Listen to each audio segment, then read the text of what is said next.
What is going on, everybody? Welcome to the Don't Unfriend Me show.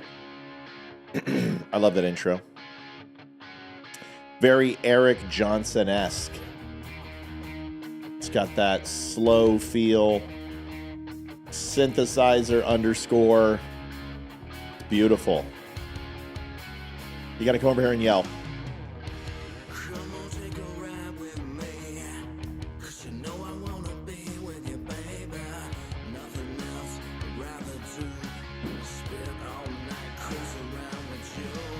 All right, everybody. Sorry, Libby had a question for me. We are live. Just me running solo tonight. Good to have you. Give you the topics.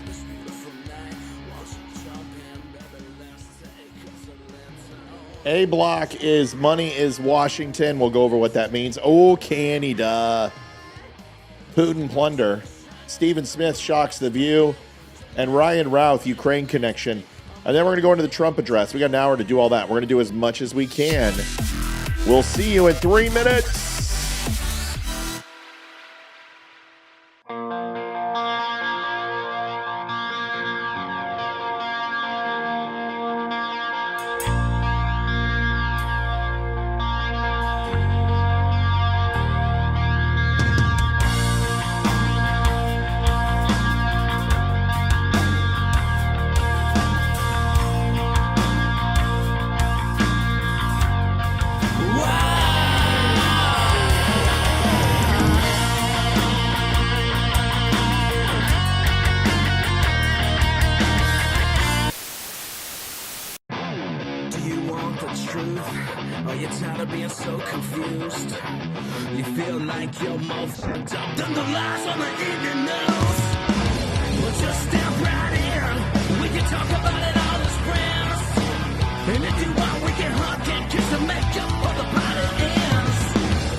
Hey, Hog Twins here. Check out our friend Matthew Spirit at his podcast at The Dumb Show and his website, don'tunfriendme.com. Yeah. Adjusting transmitter output. This is the Don't Unfriend Me show with your hosts, Matt, Leroy, Amy, and Olivia. Geopolitics, military analysis, and election coverage. Coming to you live on all major social media channels at The Dumb Show. Honest, direct, unfiltered. We can agree, we can disagree. Just don't unfriend me. Nice to see. We already have 155 people on. That's incredible. We're going to get right into it. Welcome. Olivia's off tonight. Well, she's not really off. She's overdoing the the notes for the show and the dollars and all that type of stuff. Dollars and cents for the show. My name is Matthew Spear. I'm the host of Don't Unfriend Me. Leroy's off tonight. He's usually on. But I told him we had the State of the Union and, just like, dude, wave off. It's good. We've got it. And we certainly do. What do we do here? We do a bunch of stuff. We probably have some trolls that are going to be joining us. A lot of Canadians are upset at me. And I don't understand why the lefties find me, no matter what country it is. It doesn't matter whether it's Australia or England or Canada or the United States. They always find me. And I guess I'm kind of happy about that. By the way, we have 100 people on. We're beating Oscar Blue Ramirez. Next up is OAN at 2.7K. Newsmax is at 40 and Benny's at 80. So do you think maybe we could, I'd love to get 500-600 on, so let's make it happen. But it's early. We've only been on for a couple minutes, and those guys have been on for all day and an hour. So let's do this. Usually we talk about donations and we talk about, the shirts and the coffee and all that. We'll do that in a little bit. Let's just go ahead and focus on what we're talking about tonight and get to it. First and foremost, two of my least favorite people in the world, Mehdi Hassan and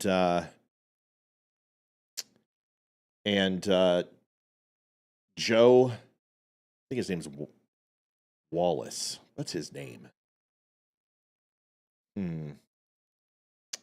That's not his name. He was a senator, or no, he was a state legislature. He got kicked out. He was a Republican, a total rhino. Joe, why can't I think of his name? It doesn't matter. I'll find it. Well, hold on a second. Let me see if I can get this for you, because I want to give you the right information. No, it's not Joe Rogan. It's not Joe Biden. It's not Joe Olstein. Joe, what is his name? You guys will tell me. You'll see his face. I despise the guy. And that's probably why I don't remember his name. But I want to dive in first to that a little bit. I want to talk about toxicology report for George Floyd and his autopsy. Sam Cedar kind of gets into it with Benny Johnson, and that's where we're going to start. And a lot of you know, I don't have a problem with Benny. I really don't. I joke around and I bust his balls, but I do that just because that's who I am and that's my way. I don't think he's a bad guy. I don't. We joke around that he stole my set, which he did. I mean, come on. Let's be honest. But other than that, he does a good job. And he does a lot for the movement. But he has the ability to be an excellent debater.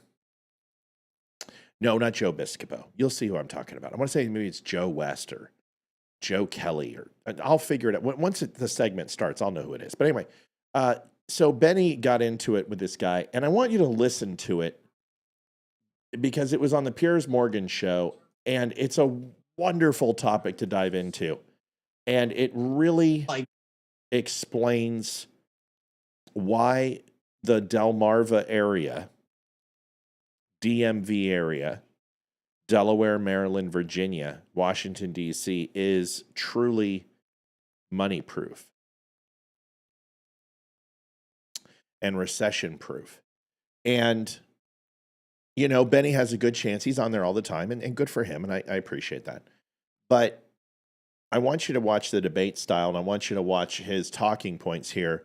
And what frustrates me is Benny doesn't need to let people get under his skin. Benny needs to let people talk more and ask more questions, and he doesn't. And I think he loses something here. So let's watch it. I want you to, and then we can discuss about money in Washington and why there was a bigger opportunity for him to point out some things here in this country today. When they actually see the wealth disparity, yeah, we've seen it's wealth quite disparity. popular. It looks like a federal government that's $37 trillion in debt, spending money on total bullshit. You don't know what wealth disparity means, and absolute and total fraud. Hey, Sam, why don't you answer? You a quick can question. Google it and find out what it means. Hey, Sam, why don't you answer a quick question for me? Why are the richest counties in all of America the 5 major counties in the DMV right around Washington, D.C.? Can you explain to me, what do those counties do? Are there some mineral deposits there I don't know about? Did they strike oil? Is there some type of rich industry that's created around Washington? Maybe you can answer me that question. Why are those people so filthy rich? You don't seem to like rich people, so maybe explain why. I can answer that question. What does DC Do you want me to answer it? Sam? It's lobbyists. It's lobbyists, like all of the ones that have been appointed to Donald Trump's cabinet and to political positions. Rich lobbyists for all sorts of these industries that you supposedly have a problem with. I mean, that's where all the money is being made. It's not being made by federal workers. It's being made by lobbyists. And those are sent by corporations. If you will join me as part of my campaign that you're interested in me running the Democratic Party, in calling for Donald Trump to fire all of the lobbyists he's hired so far, it wouldn't leave many people left in the government. But if you'll join me with that, we can we can start to chip away at that problem you have with the counties around. I've had bad days. It happens. Doesn't happen often. Because I don't walk into a buzzsaw. I don't walk into topics that I don't know. When somebody in a debate goes low like that and starts saying, well, you can look it up on Google. My reaction would be to continue to, I would do one of two things. One is I would make a joke of it and say, hey, Piers, can we go to commercial so I can look up what wealth inequality looks like, because I'm not quite sure what the definition is, rewritten by liberals. That would be an immediate response to kind of get a laugh and shake him off and allow his talking over me to simply remain in the vacuum that it's in. But more importantly, I would follow it up with a question. And I would simply say, really easily, there doesn't seem to be a trade of ideas here between you and I where I'm going to convince you of anything. So here's what we should do. Let's take a pause. I'm obviously getting a little heated. You're getting a little heated because you're talking over me and I'm talking over you. And how about we do this? Why don't you go ahead and make the points you want to make, and I will listen. And then I will go ahead and either ask you a series of questions or I will make statements based on what you said. Does that sound like a good idea? This is before, Stacy, thank you for the donation. This is before we even start. This is while we're in the green room. But that's not the way this works. The way it works is Benny comes on, the opposition party is there, Jillian Michaels is there to look good. And by the way, she looks fantastic. And all they want is for people to do this. And it doesn't do any good. You learned nothing about wealth inequality from that conversation. Political action committees, special interest groups, Washington recession-proof money has nothing to do with wealth inequality. So this is the problem with modern day talk shows and modern day debate. There is no exchange of information that's beneficial for you. There's only things to break each other down. So Benny slings a couple arrows, he slings a couple of arrows, and all it is a dick measuring contest. The third option is to throw caution to the wind and simply say, wait a second, stop, hold on. You're on national TV right now, and you have some things that you want to say. And your entire premise of your argument is to make some sort of petulant attack on if I'm capable of using Google or not. That is the argument you're going to make. I didn't know that this show was gonna be based on this. I had no idea that Piers Morgan brings people on this show who are going to ask the most mundane and dumb questions, because either A, Piers must think his audience is absolutely stupid and can't learn a thing, or this is for ratings. So why am I here? And what part do you want me to play? Because I don't know this guy. Never met this guy. I have nothing to say to him. I don't even know who he is. But all of a sudden he's wondering if I can look up Google. And does he really believe that I can't do a simple search on Google? Well, then what's your point? Because isn't that what we should be doing? Shouldn't we not listen to anyone who starts off with just slinging arrows and insulting and trying to tear a person down? Let's find out why you're doing that before we even get to a conversation. Now everyone's like, well, that's boring, Matt. Just insult him right back. Well, we can do that. There's no winner to this. There's no exchange of ideas. It's a fucking, pardon my French, it is a playground where a couple of petulant little turds are going to start lobbing grenades at each other. So let's have the conversation that didn't take place. Piers Morgan, you have become the Jerry Springer of conservative talk shows that aren't conservative. And I personally can't stand it. Because if I'm going to come on air and I'm going to present my opinion, and you've had your 2 minutes, and now it's my 2 minutes, what I'm not going to do is spend my 2 minutes bagging on this guy and his opinion. I'm going to present the facts that contradict his opinion based upon truth. Because the moment I start saying, oh, yeah, man, well, it looks like your jail pussy has seen better days. You look like a worn out, broken Keanu Reeves or something, and start insulting the guy. Wow, nice shirt. Did you iron that with a brick? I mean, whatever it is that I'm going to go ahead, stupid stuff. All I'm doing is discrediting myself, my opinion, and my overall presence, because it makes it look like I can't look up something on Google.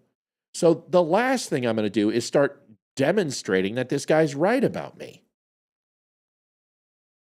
Here's some information. Wealth inequality is not the topic here. What the topic is Benny wants to talk about the 5 richest counties are all in the Delmarva area, which is not true in any way, shape that you cut it. We have 3 of them, which are all Virginia, and that's absolutely true. Fairfax, Loudoun County, and I think there's one more. Hold on, I looked it up. Falls Church. So Fairfax, Loudoun, and Falls Church. Okay. Santa Clara County and San Mateo in Northern California are the other 2. So first of all, it's not 5. So that information's wrong. If you go to per capita, Virginia is only 1. It goes New York, it goes California, Virginia, California, and Colorado, New York County, Marin County, Arlington County, San Francisco County, and Pitkin County. And then if you want to do it by gross domestic product, none of these counties are on there. It's Los Angeles, New York, Cook County, which is in Illinois, Harris County in Texas, where I used to live, and Santa Clara County. So the question is why is Washington recession-proof? We've talked about it all the time, Amy and I. We always talk about it. And number one reason is real estate truly makes Delmarva, Washington, D.C. area recession-proof because the government never cuts its budget during a recession. Doesn't happen. They spend more than anything because the government has to take on more of a responsibility, at least in their eyes, because businesses don't necessarily stay open. They don't succeed. They have a workforce that they need to stimulate. And all of these areas inside Washington, the federal government grows year over year over year. It doesn't get smaller. Donald Trump's trying to change that. But that real estate, those people need some place to live. So that's why it's recession proof. But I want you to listen.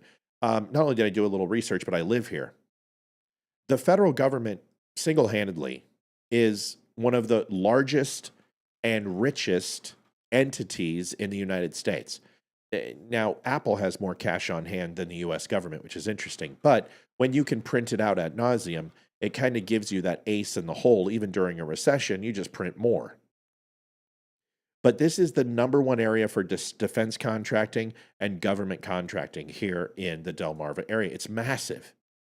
And the federal government presence is millions strong. It is a massive community. It's one of the largest companies in the world.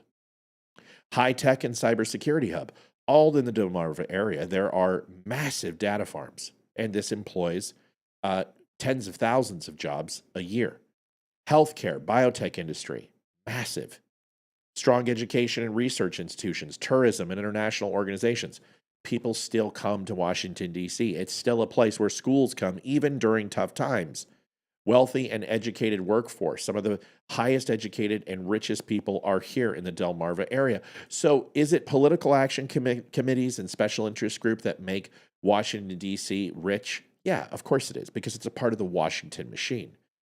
But there are so many other reasons why this area is recession-proof, because all those things I just mentioned are federal and state government ran, whether it's education, whether it's tourism, whether it's cybersecurity, whether it's data farms, whether it's defense contracting.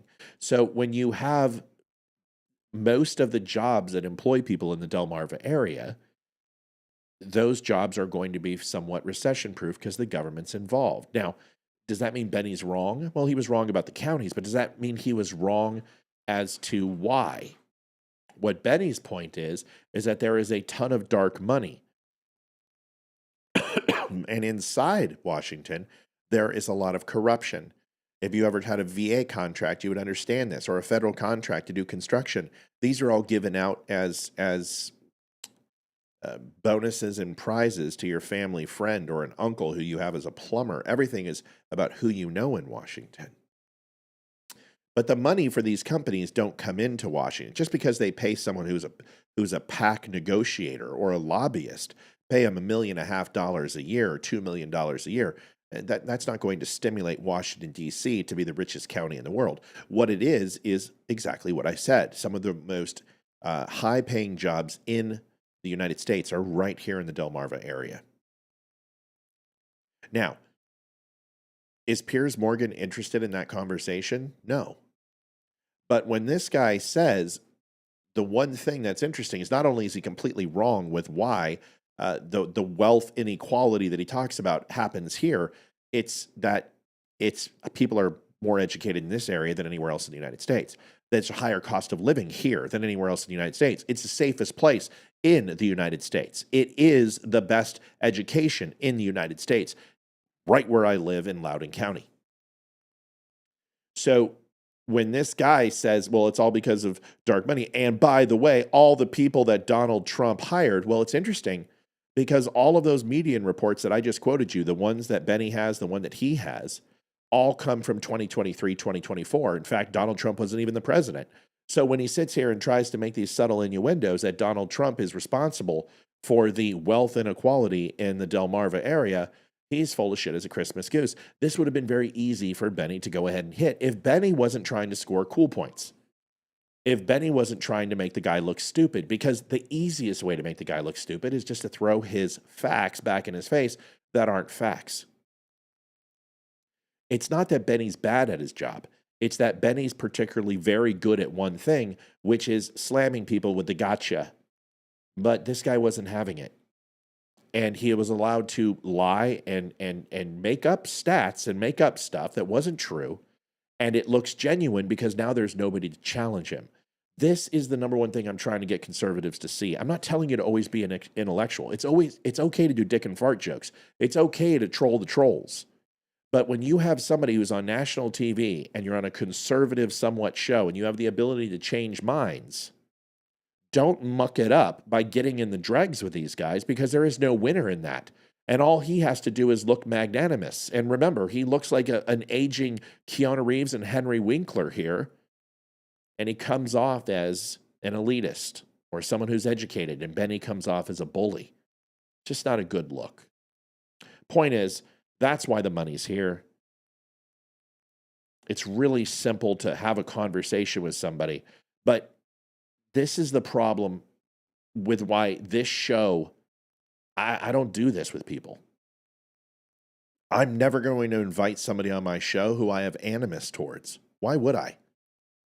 I want to put somebody on the show who we can have an exchange of conversation or ideas and then leave with a mutual respect and then have that person back to teach more and learn more. This Jerry Springer conservative fast track that we're on, where everybody has to be pigeonholed into one area. You hate the Jews, or you hate Palestine, or you have to love Ukraine, or you have to hate Russia. How about we do this? I stand with America. I stand with the United States. And let's start from there. And if you don't, maybe that's where the conversation needs to begin. Maybe that's where the conversation needs to start. And maybe we should stop talking about things like wealth inequality and white fragility and talk about why you don't like the United States. And let's list the 3 reasons why you don't like them, like the United States. And then I'm going to list the 3 reasons why I love the United States. And let's see if we can cross-pollinate some ideas and get you to admit the things you like. And then I'll admit the things I don't like. And then we have common ground and we can hash it out. Because that is the only way to make policy. That's the only way to make law, is to have groups present their ideas and the best idea wins. But right now it's not about ideas. It's all about who's more popular. Bobby Richardson says, donated $51.99. I love you guys. I forgot to put up the overtime logo and I forgot to put up the alpha block, but that was alpha. Folks, great to see you. We've got a shit ton of people on. 33 minutes until we have Donald Trump. I figured I'd give you a little bit about that exchange. It intrigued me. 2-3 things really quick, just so I can do the homework. Constitution of the United States, 146 pages, all leather bound, gold inlay. This is actually presented by Applewood Books, who does the Smithsonian and does the Library of Congress. Everyone's seen these. They have them in classrooms and everything else. But these are exclusive to the Donald Fremy Show. We have them available at thedumbshow.com. 144 pages, beautiful inlay, has the presidential seal, has all the sections of the Constitution. The articles are here. It's the full version, the Bill of Rights, and all the amendments, and then biography in the back with all the framers. It's available. We use this book a lot when we reference. Also, we have coffee, we have shirts, we have hats. The new Still Point hat, which will be in the photo shoot coming up, which we're going to be doing on the 13th. Coffee made in Wisconsin. It's all sorts of different beans. Guatemala, Kenyan. We have Hawaiian, Jamaican. This is all done in Wisconsin by my good friend Matt Hawley, who owns a veteran coffee company. They are hermetically sealed. They are roasted 72 hours before you get the bag. And let me tell you, when you open them up, you'll understand. Head on over. 25% coffee increase in prices. We're not increasing them. We're keeping them the exact same. What you've depended upon. It's one of the highest rated coffees on the internet. Go get some. All right. Last but not least, thedumbshow.com/donate. We are funded by you. And that is because we don't want big tech. We don't want corporations. We don't want the RNC or DNC here. We want to tell you the story. We want to tell you the truth the way we see it, the way we know it to be. And the only way we can do that is to stay funded by you, through you. So please continue to help us with that. Moving into the B block.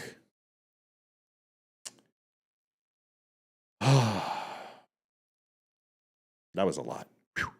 Oh, Canada. You know, Canada is my second largest group. We have a ton of Canadian fans, and we also have a ton of Canadian haters. It's an interesting thing. Doug Ford, who is, I want to say he's Commerce Secretary. Maybe somebody could tell me. But he had something to say today in regards to Ontario is shutting off power to 1.5 million customers in New York, Michigan, and Minnesota. And I could give a shit about New York, Michigan, and Minnesota, minus my New York, Michigan, and Minnesota listeners. New York happens to be my second largest state. Can you believe that? Do you want to know what my number one state of listeners? Texas. Number 2 is New York. Number 3 is California. 2 lefty states listen to my stuff. I don't know if that's good.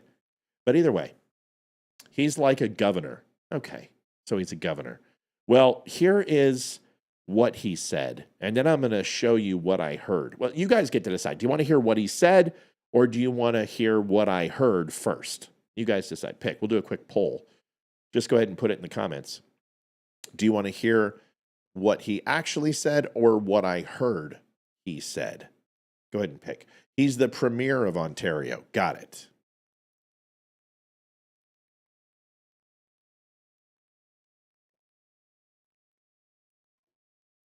Let me know. In terms of Poland. 220 people on. Wonderful, Twitter. Good to see you. We're right up behind Deanna. Let's pass Deanna. I would love for her to see that. What I heard? All right. What I heard. Here's what I heard. I want you to listen closely, and I'll show you what I heard, and then you guys can listen to what he actually said. Here it is.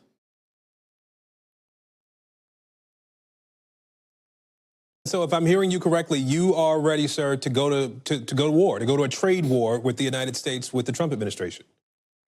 Listen, buddy, I wake up every day, I go down to my local Tim Hortons. By the way, we're going to be shutting down all the Timmies across the border there. So, sir, if you're in Michigan there and you like getting your bacon egger, or your double, I had a bacon egger today, and for Christ's sake, I thought, fucking Americans, they don't know what they're doing, but buddy, listen to me, my brother, he used to be the mayor of Toronto before the Chinese woman there took over, and I mean, he was smoking crack every day, and I almost want to ask Donald Trump, are you fucking smoking crack, buddy? Because, you're raising the tariffs on the Lay's chips there, bud. So we're gonna fucking do an retaliations. We're gonna turn off all the electricity there for all the Americans, just like the Palestinians there, the Jews did for there in the Gaza. So we're gonna be doing that to Michigan, New York, and Minnesota. So they're not even gonna be getting any power. And yeah, buddy, we're just gonna be hacking darts up here and having a couple beers, and y'all can go fuck yourself.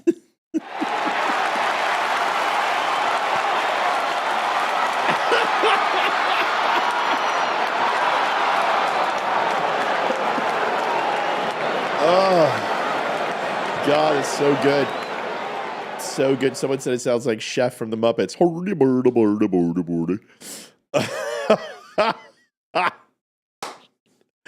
Fucking Canadians. I love them. I love my Canadian brethren. I really do. Sorry, Ash. I'm sorry I woke you up. Here's what he really said, which wasn't much better, to be honest with you. I like my version better, but here it is. Dollars of contracts that we have with the U.S. We are the largest purchaser of alcohol in the world. We buy over 3,600 products from 35 states. I talked to the governor of Kentucky and Mitch McConnell. Don't touch our bourbon. I'm going after absolutely everything. And I don't want to. We keep the lights on to 1.5 million homes in manufacturing in New York, in Michigan, and in Minnesota. If he wants to destroy our economy and our families, I will shut down the electricity going down to the U.S. And I'm telling you, we will do it. It's unfortunate. I would rather ship you more electricity, ship you more critical minerals. I want to ship you more energy, more potash to keep your farmers going, and uranium that you use for your nuclear power. It comes through from Saskatchewan over to Ontario. And it's going to be a massive, massive problem. I'm telling you, we love the Canadians love Americans. I love the U.S. Everyone does. And not one American friend. When I lived there for 20 years, I've talked to all of them. Hardcore Republicans are saying this is the biggest mistake President Trump has done, and we're dead against it. And I've so, yet to find one that supports him.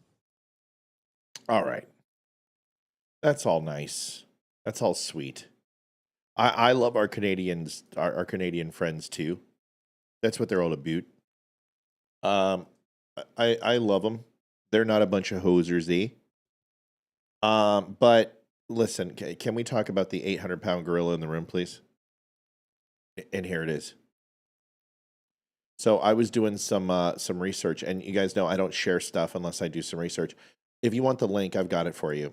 Over 5,979 different tariffs that Canada has on the United States since 2024. I have them all.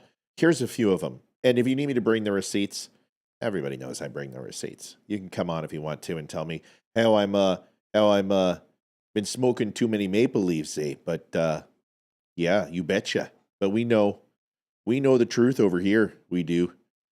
Here are just some historic tariffs. Canada hits America with milk, 270%, cheese, 245%, butter, 298%, chicken, 238%, sausage. Who the fuck taxes sausage? 69.9%, barley seed. Listen, you guys can't make a beer. I mean, Molson's pretty good, okay? But come on. No reason to be taxing barley on us Americans. That's all we've got is our beer. Come on now. Bovine meat, which is known as cow, which is the high end of saying cow. Cars, 25%. HVAC, 45%. Vacuums, 35%. Oh, yeah, so the barley would have been your tariffs on us bringing it in. So that's for your... Now we know why your Molson Ice is so expensive, eh?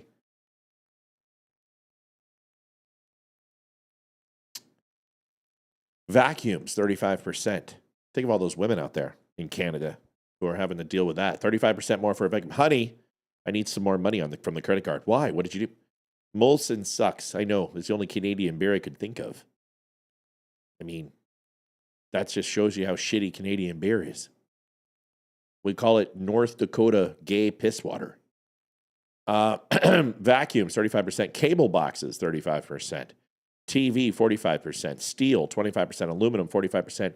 Copper, 48%. Thanks there, eh? You're looking pretty sexy. We're gonna go ahead and get a slap shot on that keister. What? What are you doing? You can't do that when we've got a show going. Put that back on. Lord. I'm supposed to be taking that off? God. My wife. Seriously. Hey guys, we have a station identification. We'll be back tomorrow. Good night. I've got some business to take care of. This is the Don't. No, don't go anywhere. I was just kidding. Just kidding.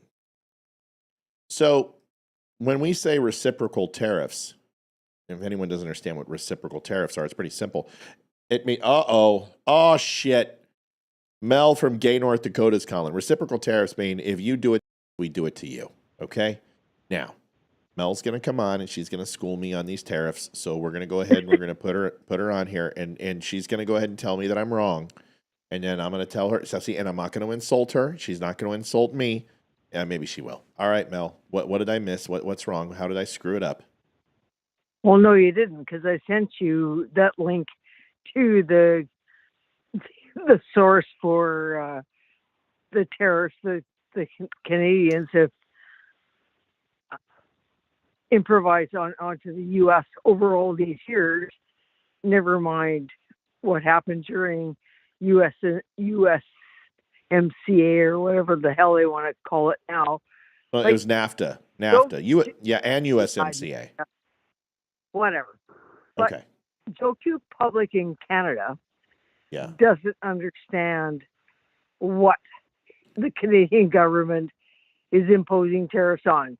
Because the cheese thing is a really big thing, because Quebec violently, whatever, oh, you have to, whatever, because our cheese has, whatever, we have to protect our cheese. I'm like, are you serious? It's poutine. Like, really? Come on. But it's Quebec. So, no, you're not wrong. And I did. I sent you the link and it comes from the Canadian government website. And it says exactly what you posted, because that's exactly what I sent you. I'm like, yeah. So, Joku Public doesn't know that Canada is already imposing all these tariffs on the United States. And we agreed to now, them. But we agreed to them, and What? we agreed to them in USMCA, right?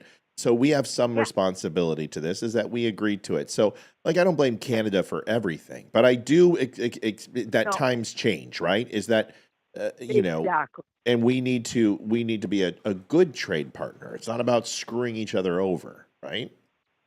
1,000%. And Okay. because Canada got all the Chinese metal, whatever, that got dumped into here, and then they were trying to sell it to the U.S. on the auspices going, oh, it came from Canada. Bullshit. And that got stopped, which is great because it didn't pass the smell test. Like, it just, Right. it was, because Canada has been a dumping ground for every country in the world for like 9,000 years because we're Canadians and we laugh and we like maple syrup and we like our coffee. Like, really, people have got to start to wake up. And I'm listening to all these, and I'm on all these sites, and I'm like, oh God, I'm going to get fired and blah, whatever, because I'm like, you guys are fucking morons. Like, really? Really? Right. You just don't understand economics. You had no... But I'm looking at most of them, and they're all from the GTA, which is the Greater Toronto area and the Ottawa area, and some of the lower Quebecers, like whatever. And I'm like, because they're all libs, they're all NDP. Well, of course they're are. all communists. Really, like. Yeah. So I'm like, I'm getting very frustrated. The histrionics in this country right now is like out of control. All right. Because all right. So all right. Time out. So let me back you up on this, because these are the tariffs that if you want to go to, I've got the link for you. I'm going to put it in chat right now, because some people are like, oh yeah, well I almost believed you. So well, you can believe me, because first of all, I don't share shit that's not true. I don't believe in that. Exactly. I believe in doing my homework, and this is not the one that Mel sent me. This is another link. This is to worldbank.org.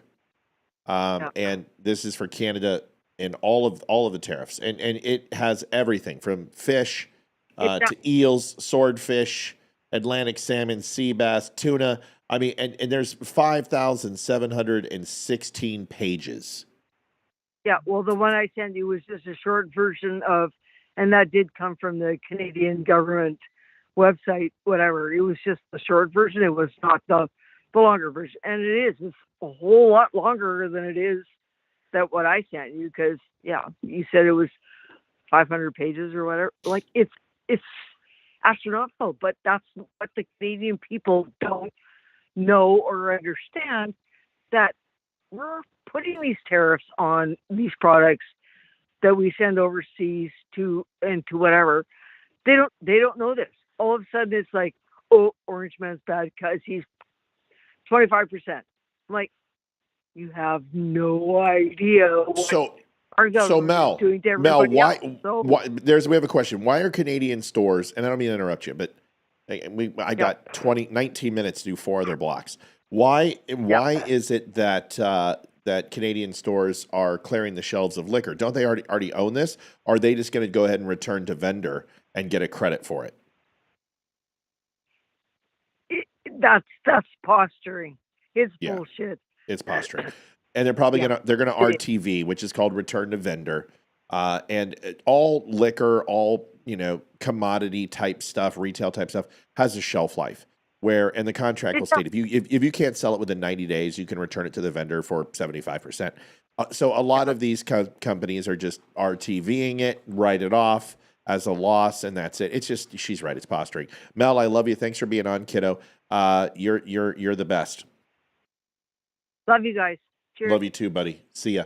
I've got 2 things that I got to make amends for before. Thank you, Mel. She gives us such great perspective over in Canada. I've got 2 things I have to go ahead and talk about. I've been ordered to talk about. Real American from Rumble is on. She found, I can't believe this shit. So last night, someone was like, Matt said LOL. And I'm like, I don't use LOL. Like, it's dumb because I'm not laughing out loud. That would be like, SIPB. What's SIPB? I'm spanking in a piggy bank. I'm not doing that. So I don't do LOL. If I want to show someone I'm laughing, I put a smiley face or a clown face, or I'll do haha, but I won't do LOL. It's just, I'm not a big fan. It doesn't mean I haven't done it. I've done it. But someone was like, you did it today. And I'm like, I don't think I had. And I think Loretta said I did it today. And then I said, well, if someone can find me saying LOL, I'll give them a free shirt because I don't say it. Well, someone had to go back 12 months. 12 months. Give me a break. 12, really? Okay. So maybe it was 12 weeks. I don't know. Doesn't matter. But Frederick, someone who watches, says, my biggest flex, I've humiliated them libs so much that they end up blocking me. Yeah. And it says, oh, that happens on the minute. LOL. Something I would never say. That was either Olivia or that was Amy or another one of our mods. Oh, that happened. First of all, I would never do oh without a comma because it's oh, that happens on the minute, which means it happens every minute. I don't speak like that. I don't talk like that. I don't say, oh, it's been a hot minute. I don't do that shit. So that's not me. But it does say the Don't Unfriend Me show. So fine. I'll get you a fucking t-shirt, okay? I hope you're happy. Like we don't make enough on this shit, okay? I didn't write it, but I'll take it because it's under my name. So you got your LOL, all right? I'm gonna get your free damn shirt, okay? So you can don't choke on it. By the way, our shirts came in for the photo shoot. They're so cool. They're so cool. We're so excited. In fact, if Olivia's listening, maybe you can go get one and bring it over here and show them. But I got your shirt. You got it. It's for you. Reach out to Olivia. Olivia@thedumbshow.com and give us your size, whatever shirt you want. Pick it. You can, even if you want a hoodie. And those are, I'll take care of you. I'll get you a hoodie. Okay? You found it. Kind of. Even wasn't me. We never said, oh, for the minute. I just wouldn't say that shit. But whatever. Fine. I'll take it. Almost 400 people on. So great to see. In corporate land, Facebook, Twitter, and YouTube. On Twitter, but 372. But then we have another 125, 150 on Wimkin and Rumble. So we're up in the 5s. Pretty excited. So there's number 1. Number 2, Sherry Johnson last night, who decided to come at me and say that I treat my wife like shit. She has a birthday today. So I wanted to tell Sherry Johnson to have a wonderful birthday and may it be filled with love and kindness and care. And may your husband treat you exactly the way you deserve to be treated and not the way that I treat my own wife. And God bless you and have a wonderful, wonderful, happy birthday. I'm so happy for your birthday.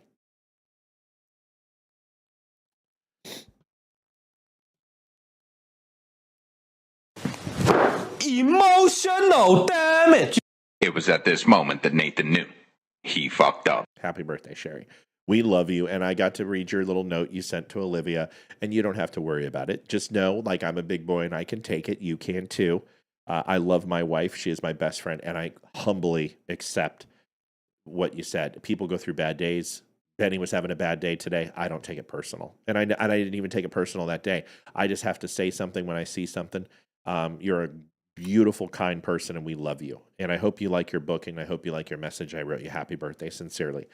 So that is fantastic. Good to have that come full circle. Next, Putin Plunder, right after this in the BC block. The Dumb Store is veteran-owned with a 5-star... Do this one first. By the way, folks, we got a big goal tonight, $400, because it's going to be on till question mark, because 8 o'clock we've got the State of the Union. That's not the State of the Union. And then that's going to probably go, it's Trump. It's probably going to go an hour and 20 minutes knowing him. So yeah. And then I got to finish the show. So let's go big or go home. The show is built on real conversations, raw, unfiltered, and fearless. Big tech didn't like that. Facebook pulled our funding, tried to shut us down. But for over a year, you, our incredible viewers, have kept us going. Your support, your donations, your time, it all matters. Most of you spend 10 plus hours a week with us. Compare that to Netflix, maybe 5 hours a month. We believe we're worth that time, and we hope you do too. But listen, we don't want giving to feel like a burden. We want it to feel good. So take a second to ensure you're in a good spot. If you're in a place to give, that will be amazing. If not, just liking and sharing helps more than you know. Visit thedumbshow.com/donate. Whether it's PayPal, Venmo, or Mail, every bit helps to keep us going. Dumb Nation, we appreciate you more than words can say. Sherry says, "Oh, Matt, you're so full of shit. And I love you guys. Lots of laughs, lots of laughs, lots of..." By the way, it's yours, YOU''RE. At least my wife knew that when I beat it into her the first few weeks we were together. So,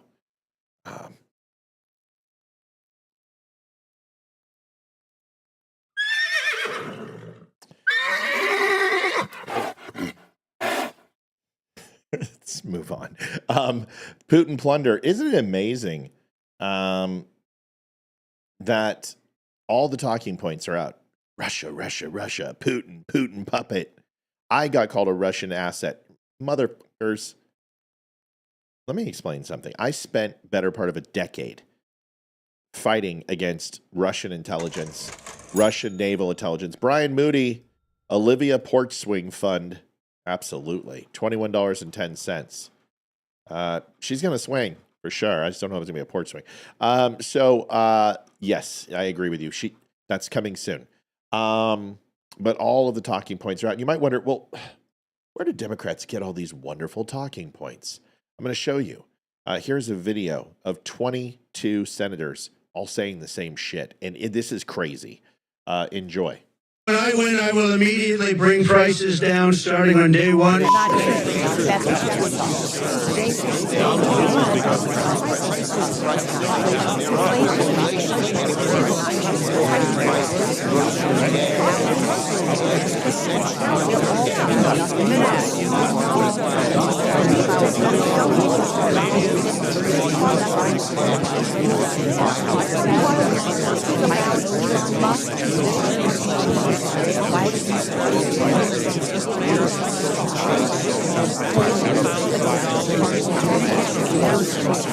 This is what they sound like to me anyway, even if they're not overdubbed on each other. Seriously, Why are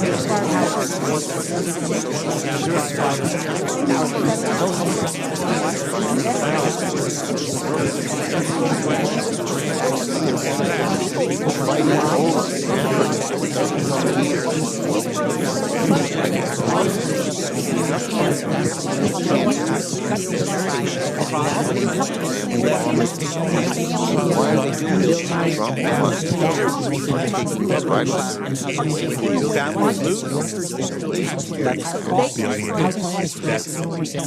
They're playing Republicans' plan is simple. Families lose. That is the truth. Billionaires That win. is the truth. And that Billionaires is the win. truth. And that is the truth. Yeah. Yeah, if you had a piece of coal and you shoved it up every one of their asses, in 2 weeks you'd have a diamond. They're so tight. You can't make this up. When they scream propaganda, when they scream Russia, Russia, Russia, this is what state media does. This type of stuff. This is not what Donald Trump does. You can go listen to all the pundits and all the talking point. We don't do this stuff, but here's more. Now, do I like Putin? Screw Putin. If somebody whacked him, I would not even blink. I wouldn't even care. Can't stand Russia. But there are some people who in the past have cared very much about Russia, and specifically Putin himself. Let's go ahead and listen to this. We've got just a few minutes. I'd like to congratulate President Putin for being the only person that caught a fish today. So you know Vladimir Putin. You think he's a killer? Mm-hmm. I do. I like Putin. He likes me. You know, we get along.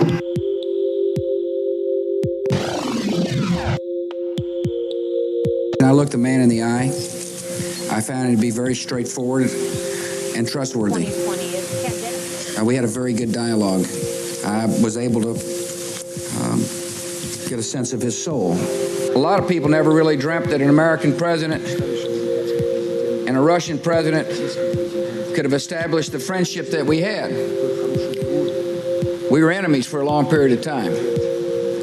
When I was in high school, Russia was an enemy. Shit. Sorry. Now the high school students can know Russia's a friend. I don't have a bad personal relationship with Putin. When we have conversations, they're candid, they're blunt. I know the press likes to focus on body language, and he's got that kind of slouch, looking like the bored kid in the back of the classroom. But the truth is that when we're in conversations together, oftentimes it's very productive. I respect Putin. He's a strong leader, I can tell you that, unlike what we have. President Putin called me up very nicely to congratulate me on the win of the election. Putin's a killer. A lot of killers. We got a lot of killers. Why, you think our country's so innocent? I like Putin. He likes me. You know, we get along. Wouldn't you say it's smart to get along? Okay? Smart. So what specifically will you do differently to change Vladimir Putin's behavior? Well, first of all, there's no guarantee you can change a person's behavior or the behavior of his country. Autocrats have enormous power. They don't have to answer to a public. Why do you think he hasn't changed his behavior in spite of everything the U.S. has done to this point? He's Vladimir Putin. Putin is the aggressor.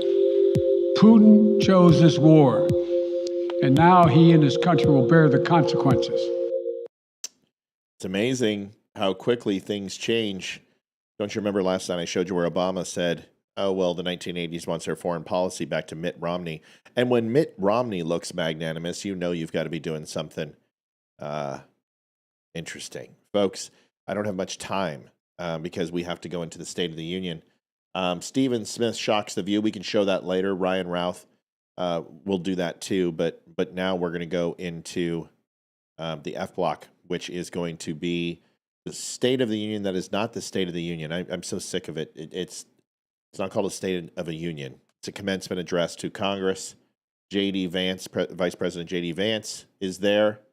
Mike Johnson, Speaker of the House, is there, which means that the Master of Ceremonies is going to announce President Trump shortly, which we will watch. And this essentially will not be a State of the Union that you've experienced before, unless you've watched the first administration's State of the Union. The interesting thing, though, is that I expect Donald Trump to do just that, is that in 45 days, he has done an incredible amount, and I believe that he is going to toot the horn considerably. You might hear some other things. Supposedly, there was a rumor that that a minerals deal will be mentioned, that Zelensky agreed. My understanding, and from sources that I've listened to, is that no, that is not true. And Heinrich from Fox News also came out and said that as well earlier on a post where I said the same thing. So let's go ahead and see where we're at, and we will listen from here. The president has much to point to. 6 weeks into his presidency, you're just getting started. You may not have your cabinet in place or whatever. Your legislative agenda is just beginning to move. So It's a presidential address to Congress. That is correct. That's we have the article over in thedumbnews.com. You can go read it. It explains it and breaks it down for you. Go for it, especially and particularly the border and so on. So he's got a lot he could point to tonight. Dana, we're getting ready for the First Lady, Melania Trump, to walk in. Tonight, there's a lot of big issues, but a lot of this speech probably is going to be what has already happened. He's going to tout. It is what Britt just said really struck a chord with me. Like, how often is it that you have a speech where in the first month the president can say, "Here's my list of accomplishments," and we're I'm going to try to go live here and see. Still talking about that. But I also can't help but think about last year when he was able to get through the speech. That was the sole justification for months and months that he was prepared to be commander-in-chief for another 4 years. And this is a very different situation. And remember, we heard so much about the preparation, that he was at Camp David for days getting ready. His people were prepping him. Harold Ford Jr. joins us as well. Harold, your thoughts as we get ready for this to get started? I like these nights, and I like a night better like this when the chamber is respectful, when the speaker is cheerful, and lays out where he will one day say where he believes we are headed. And based on some of the...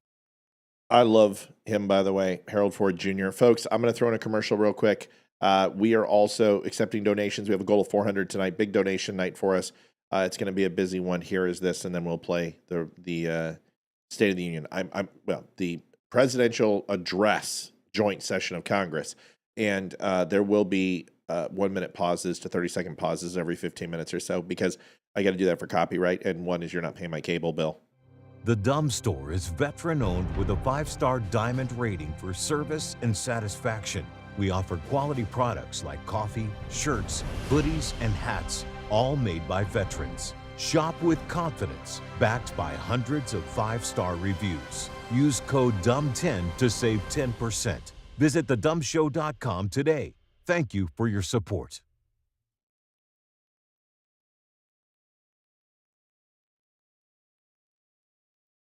Trump just moments away. Our special coverage of tonight's joint address to Congress continues.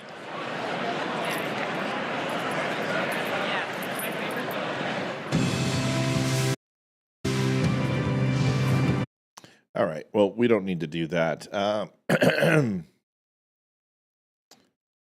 Hey, Liv.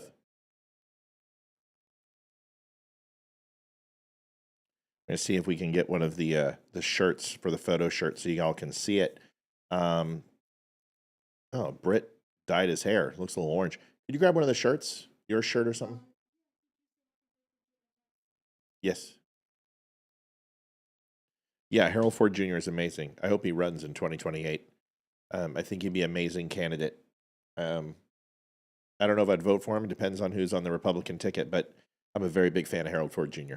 I like him very much. We're waiting. Let's go ahead and listen a little more. And we have just received our first excerpts of the president's address tonight. If he sticks to the script, he is expected to say, Joe Biden especially let the price of eggs get out of control, and we are working hard to get it back down. So here is, thank you. Here are the shirts for the shoot, and it says thedumbshow.com. on the bottom. And each, Olivia, myself, Leroy, and Amy, thank you, have one. And that's one of the shirts we'll be wearing, along with our suits and dresses and such. So I figured you guys would want to see it. They just came in today. And, of course, I'll be rocking my Still Point hat because I got to throw the band some love. By the way, if you haven't had a chance, go over to iTunes and listen to Still Point. They wait. Vice President J.D. Vance, it's his first time up there on the podium. Mike Johnson as well, or was there last year for President Biden's speech. So everyone is assembled. It's a joint speech to Congress rather than a State of the Union because it's so early in the term. As we've been saying, President Trump feels, and rightfully so, that he has quite a few things to list when he gets up there in a few minutes. This is only the second president to do a second joint address, the other one being Grover Cleveland. As you see Nancy Pelosi, House Speaker Emeritus, they call her, sitting next to Steny Hoyer there, wearing the pink, and they are unified in their pink outfits tonight. We don't know what's going to happen with Democrats, as Harold mentioned earlier. Let's bring in our panel. Fox News chief political analyst Britt Hume. Dana Perino is co-anchor of America's Newsroom, co-host of The Five. Harold Ford Jr., former Tennessee congressman and co-host of The Five. We have a lot of those. And Larry Kudlow of Fox Business. Larry, let me start with you. You know, obviously heading into this speech, tariffs is the big talk of today and what it means for the U.S. economy, we assume, as we're waiting for the First Lady to walk in, as she does right now, Melania Trump. What do you think about this moment and that economic issue? Well, I think there's a lot of talk about modifying the tariffs that were slapped on Canada and Mexico today. It's a bit confusing. That's what Harold Lutnick told me on our show. You and I talked about it on your show. I don't know if the president will address the tariff thing directly. Look, I'm hoping that he has a big sort of unleash prosperity here. His whole program, cut taxes, deregulate, DOGE budget cuts, including better trading tactics. I want to see a growthier message from him. I mean, it's going to be very optimistic. It's going to be upbeat. It's going to be very positive. But on the economy, his program has to be presented in at least some general way so that people know where he's headed. Shut up, Larry. He's got to have growth. He's got to say, I'm going to fatten your wallets to middle-class people. As you look at the president's cabinet walking in right now, Secretary of State Marco Rubio, and behind him, Treasury Secretary Scott Bessent, all the cabinet members walking down, doing their meet and greet along the aisle. And we'll see that from the... Yes, it's my understanding the Democrats are going to throw some sort of walkout or interrupt, or who gives a shit what they do? They're not going to do anything anyway. They're just going to block and obstruct for 2 years. They're going to be a bunch of brainless automatons, unappealing asshats that nobody will vote for. They're going to lose in 2026. They're going to lose in 2028 because they're basically the suckholes of the universe. There's no happiness. They can't define themselves. They hate who they are. They hate children. I can't stand them. Done with them. Nice, Mel. Keep it up. Thanks for the help.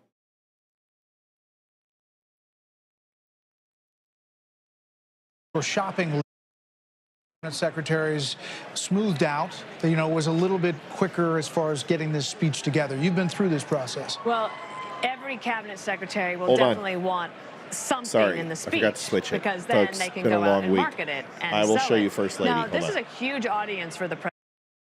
Very busy. These people have fanned and what it means for the U.S. economy, we assume, as we're waiting for the First Lady to walk in, as she does right now. She looks Melania amazing, Trump. as always. What do you think about this moment and that economic issue? Well, I think there's a lot of talk about modifying the... All right, here's the cabinet. and being, you know, also the subject of some... President's cabinet walking in right now, Secretary of State Marco Rubio, and behind him, Treasury Secretary Scott Bessent, all the cabinet members walking down, doing their meet and greet along the aisle. And all right, there you go. The other thing is, it's like the president is going to be able to announce that actually the border is now secure. It only took 44 days. Are the Democrats going to applaud for that? Yeah, we see Kristi Noem walking in. Spoke with Tom Homan earlier today. Obviously, the president will tout, Harold, the success that he's had at the border. The numbers are extraordinary. It's down 98% from where it was under President Biden. It was such a glaringly obvious issue during the election, and Democrats pretty much dug in. It was an issue the president won on and continues to win on. It'll be interesting to hear how the president talks about the different budget blueprints from the House and the Senate. But I do think Larry touches on something that the president, I hope, focuses on in his speech for his sake. You've got to figure out how you grow this economy for everyone. The stock market's taken a little bit of a hit the last 2 days, but that's the richest of the country that really looks to that. How you deal with prices for everyday people, how you ensure that their taxes are cut for everyday people. I'm going to be curious to hear how the president talks about that tonight and how he tries to reconcile. I'm just letting you know that is my suit. The one that JD is wearing, that I'm going to be wearing for the photo shoot. Prices for It everyday is the exact same suit. The stock market's taken a little bit of a hit the last 2 My days, tie is but a little bit that's the more richest red. of the country that really looks to More that. like Trump's tie, How you deal with but prices for everyday people. This is the exact How you same ensure suit. that their taxes are cut for everyday Exact people. same suit I'm going to that be he's wearing curious is to hear what how I've the got. president talks about that tonight and how he Just tries FYI, to thought I'd tell reconcile or talks about how Congress should. That's what I was trying to mean. Yeah. Going to be top-down, Trumpian, his closest advice. Here's my agenda. Here's my vision. Britt Hume, the Democratic response tonight after this speech will be from first-term Michigan Senator Alyssa Slotkin. Oh, That's great. usually a very unenviable position because you were just coming after the president in this massive chamber. Yes, Thomas, he But borrowed I my expect suit. The Yep. economy is going to drive No, her it's that we speech shop at later the on. same place. Well, that seems to be the issue that the Democrats think they may have an opening on. I think it's a little early in the administration for people to start to turn against the president on the economy, although obviously the continuation of inflation is something they have to worry about, especially with tariffs in place, which have the effect of driving up prices normally. So there's some concerns there. I suspect she will point to that. As you point out, Brett, it's a very unenviable job. Very few people have ever done it and had any impact with it. It's usually people turn the television off after the president's speech is over. They may listen to a little analysis, and that's about it. So I think it's a tough job for her. I don't envy her the task, but I expect she will focus on prices, the price of eggs in particular. If you remember the response, it's usually for the wrong reason. So we'll see what comes of that tonight. As we're waiting for the Sergeant of Arms to bring in the president, the cabinet's still making their way down there. Tulsi Gabbard, the new director of national intelligence, Kelly Loeffler, the small business administrator. Is that Ann Coulter? And what is that traitorous hooker doing there? On their way down, they're running a little behind. There's Linda McMahon, the Department of Education Secretary. It has been, Ann and Coulter? I think, Majority Leader Thune She hates Trump. She must be there for the Democrats. takes some of the credit here for getting these cabinet members through in such a timely manner. When President Trump chose these people, there was all this backlash and, these people will never get confirmed. But this is a president who won all of the swing states and won the popular vote. And it's really unprecedented to imagine that he wouldn't get the cabinet that he wanted. And this is a night for them to assemble as a group as well as they listen to what the president has laid out for them. Dana, as we wait for this, we expect any moment the president's going to walk in. No problem, Sandra. I'm not going to do a lot of quick thought commentary on this tonight. issue of tariffs, which we brought I'm up going to before, let because this is the a rocky, speech it's a rocky speak issue. for itself. When it's Joe Biden, I like to call him out for his lies. If Trump says something stupid, I'll call it out. But this is his night, and let's let him have it. And I'll explain what I can. This and during the campaign, it was about high prices, inflation, and the economy and jobs, the border, and crime. Tariffs are something that are going to be complex to explain to people. And so I think what could have happened is why not wait until a speech like tonight to explain, dear American people, this is what I want to do, and this is why. And it might be rocky for a Let while, him but embrace hang with that me, be patient. douche plow. Follow me. I want to persuade you to go with me all the way to this end point that I see. Instead, to me, it feels slightly chaotic. Maybe that's by design. I don't know. Perhaps I'll read in a book in 20 years that this was all a strategy. But I think that going back and forth, and then you have Republicans who will defend him on tariffs, and then Yeah, I defend think he the has pulling two back of cabinet tariffs. seats And open it's still, but all genius. he's going to In the get them all meantime, people confirmed. who are looking at their 401ks, which they are accustomed to doing now, are concerned. And so the jury is very much out on this. And I don't know how much time he'll spend talking about that tonight, but I do think the sequencing on the communications on this was a little off. He will say Angel, you can watch our show on TV as well. I would have preferred a different sequence. I would have said, get your tax cuts done first, and then go for the tariffs. All right? The tax cuts really give people some monetary torque. As I say, it fattens middle-class wallets. There will be some belt tightening on the tariffs. I don't think it's going to be that bad, and it needs to be explained. But in the first term, the tax cuts came first, and then the tariffs came. And I wish that had the sequence the same this time around. He will say, we have accomplished more in 43 days than most administrations accomplished in 4 years or 8 years, and we're just getting started. We forget that some of this speech, maybe a significant part, Harold, is going to be about foreign policy. In the wake of what just happened in the Oval Office with President Zelensky, over the weekend he was in Europe. He made a post today that suggested Zelensky is ready to go forward. And we may hear that President Trump is getting to that point, too, tonight on a Ukraine minerals deal that takes you to the next step in negotiations. He promised a stronger economy, promised no taxes on tips and ending wars. People want. Angel, you can buy an Amazon Fire Stick for $20 on Amazon, or a Roku stick for $20. Stick it in there, turn on your phone, stream it to your TV. That's simple. Leaders. Good for him. It'd be good for our security guarantee, that architecture we built in Europe and for Ukraine. So we hear the gavel from Speaker Johnson, and we are ready for the Sergeant at Arms, William McFarland, to announce the president.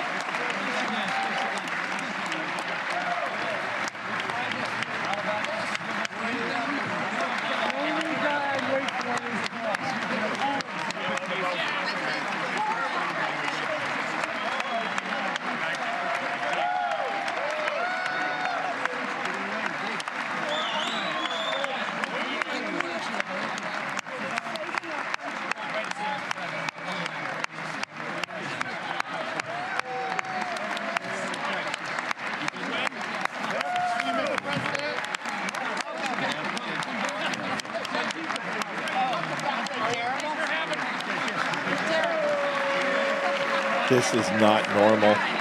It's fucking liberals.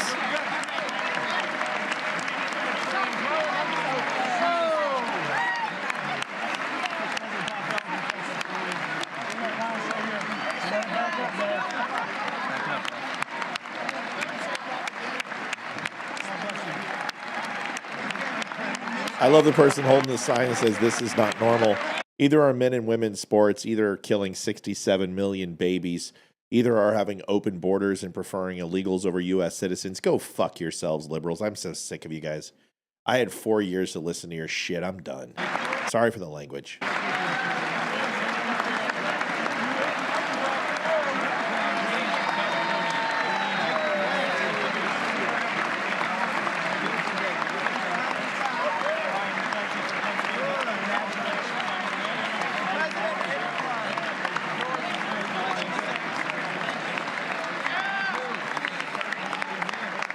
There you go. Adjust that aperture. Woo, that was bright. Folks, before we get started, we are a donation show. 8389. I know everybody's watching. We've got 690 people.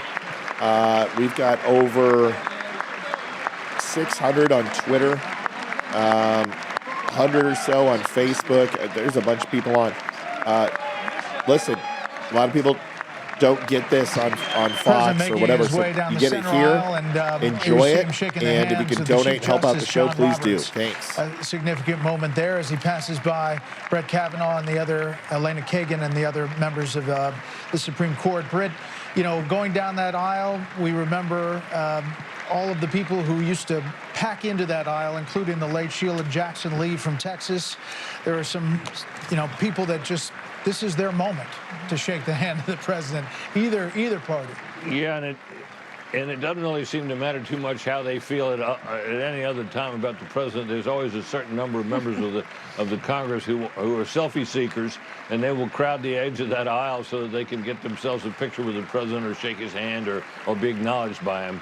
He is, after all, the largest figure at any given moment in our government. And at this point, I think what's going on, in this particular Alfonso? case tonight, it's the largest figure in modern American political history, certainly at this moment.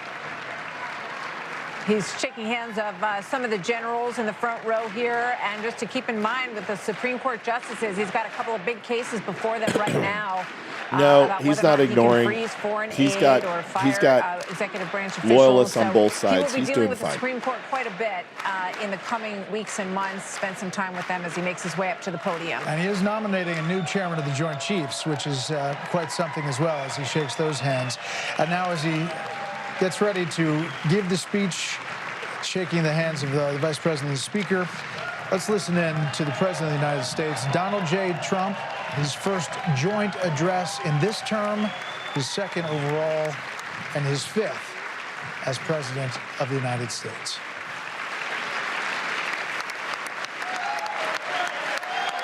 I'm going to go full volume here, everybody.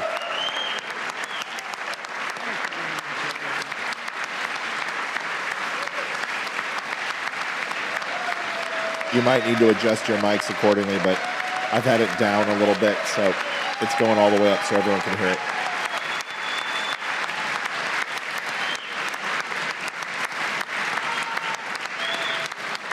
You're welcome, Adeline.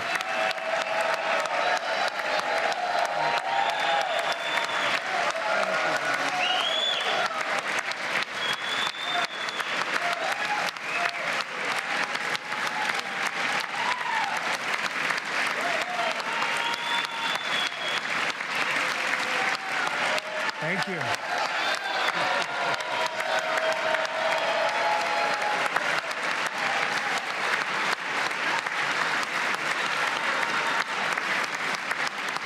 Matt Walsh, Ben Shapiro.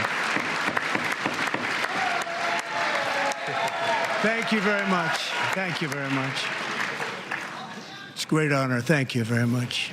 Speaker Johnson, Vice President Vance, the First Lady of the United States,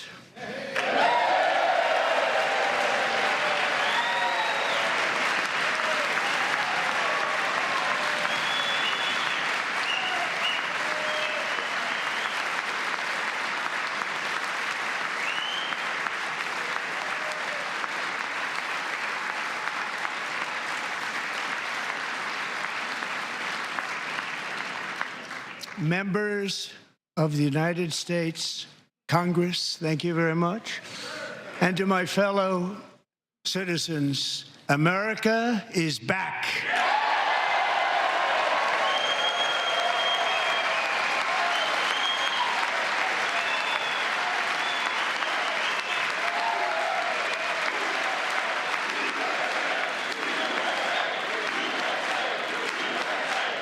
Sorry, folks, one sec.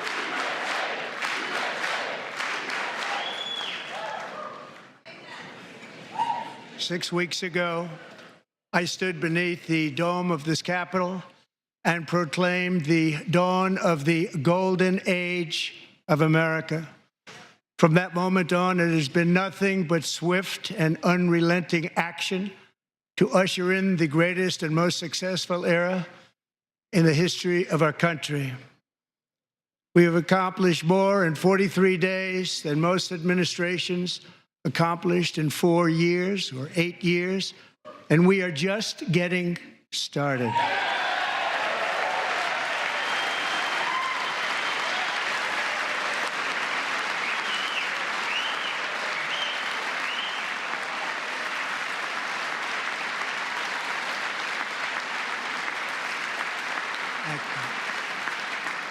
I return to this chamber tonight to report that America's momentum is back, our spirit is back, our pride is back, our confidence is back, and the American dream is surging bigger and better than ever before.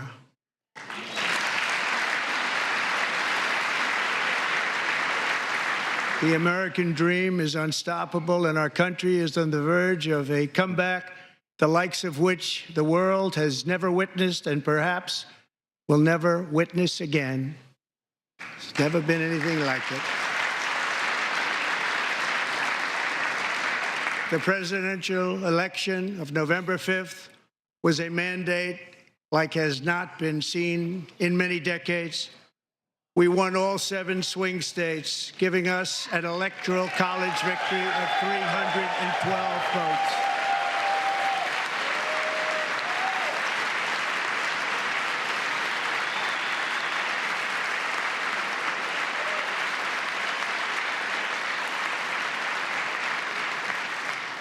We won the popular vote by big numbers and won counties in our country.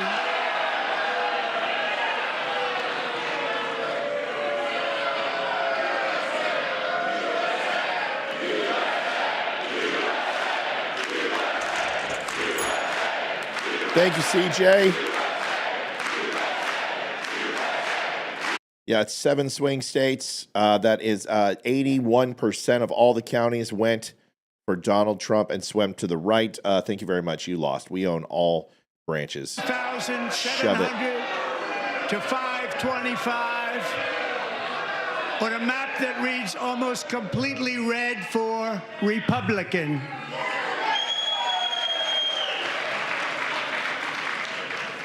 Now, for the first time in modern history, more Americans believe that our country is headed in the right direction than the wrong direction. In fact, it's an astonishing record, 27-point swing, the most ever.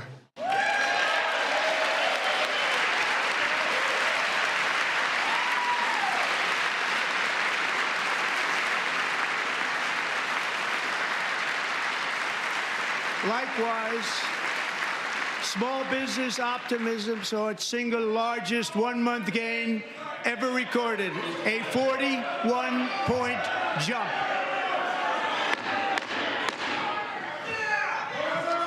Members are directed to uphold and maintain decorum in the House and to cease any further disruptions. Remove them. That's your warning.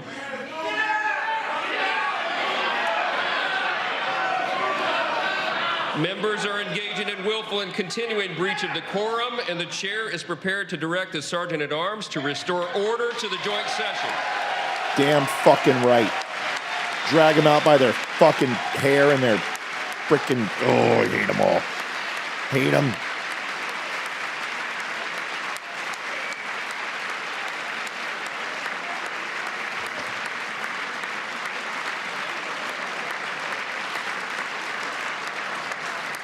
Mr. Green, take your seat. Take your seat, sir. Get him out. Finding that members continue to engage in willful and concerted disruption of proper decorum, the chair now directs the Sergeant-at-Arms to restore See ya. order. Get him out. Remove this gentleman from the chamber.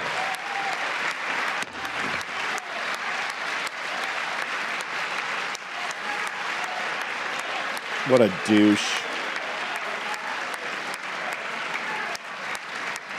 There's some results in case anybody wants to see them. They're right here. Looks like a sweep mandate. Look at it. It's gorgeous, beautiful, huge. Drag him by his ponytail.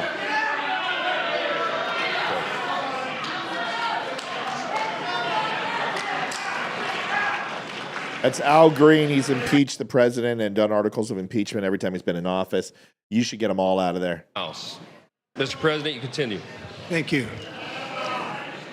Over the past 6 weeks, I have signed nearly 100 executive orders and taken more. Sorry, guys, the picture froze. Not sure why. Wait. Come on, baby. Across our wonderful land to do the job, and I'm doing it.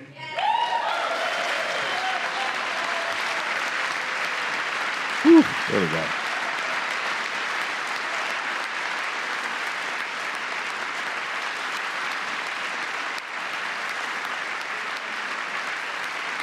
Keep making noise. Come on.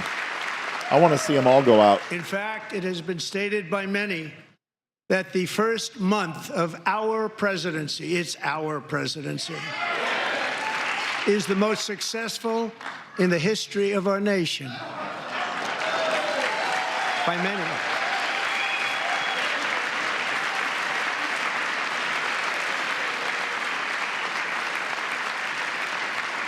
And what makes it even more impressive is that, do you know who number 2 is?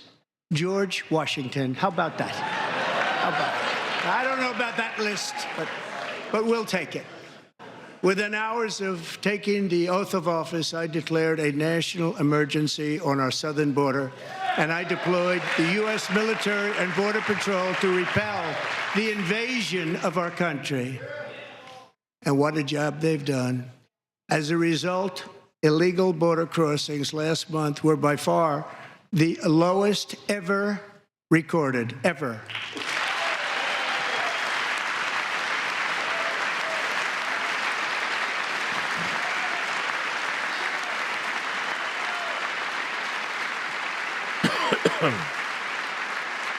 They heard my words and they chose not to come. Much easier that way.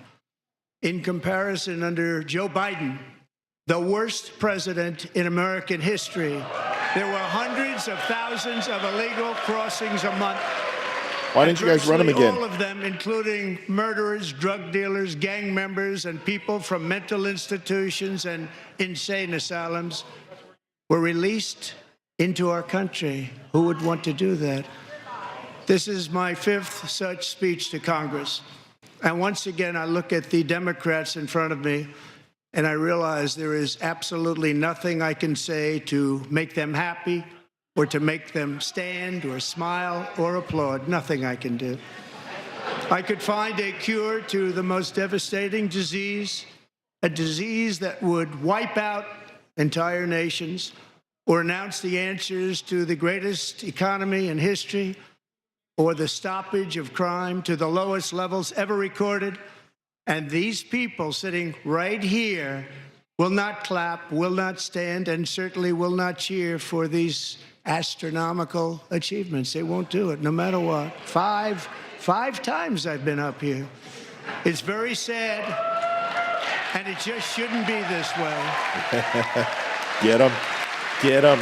Prosecute them.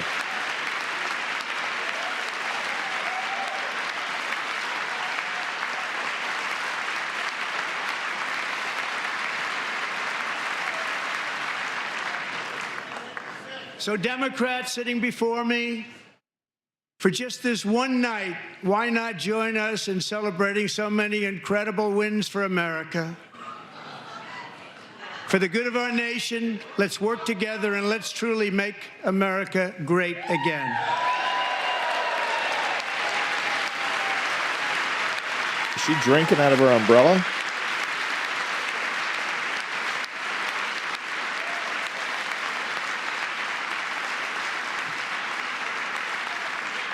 Every day, my administration is fighting to deliver the change America needs to Amen, Eddie. Bring a future well said. That America deserves, and we're doing it.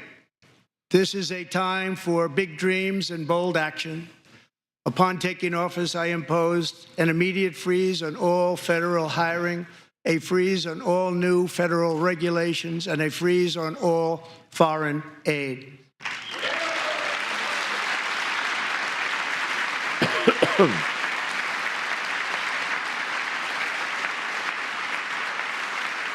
I terminated the ridiculous Green New Scam. I withdrew from the unfair Paris Climate Accord, which was costing us trillions of dollars that other countries were not paying. I withdrew from the corrupt World Health Organization.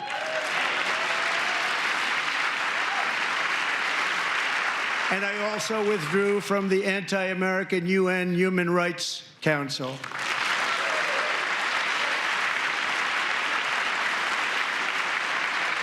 We ended all of Biden's environmental restrictions that were making our country far less safe and totally unaffordable.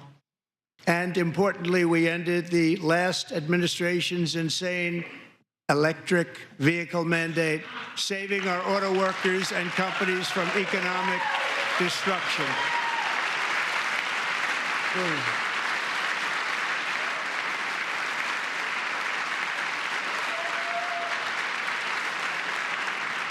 To unshackle our economy, I have directed that for every one new regulation, 10 old regulations must be eliminated, just like I did in my very successful first term.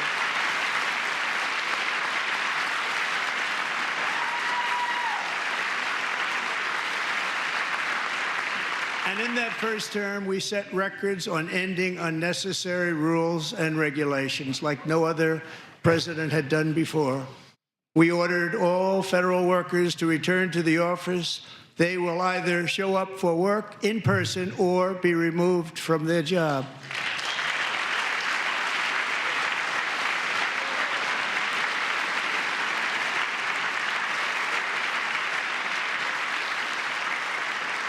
And we have ended weaponized government where, as an example, a sitting president is allowed to viciously prosecute his political opponent, like me. How did that work out? Not too good. Not too good.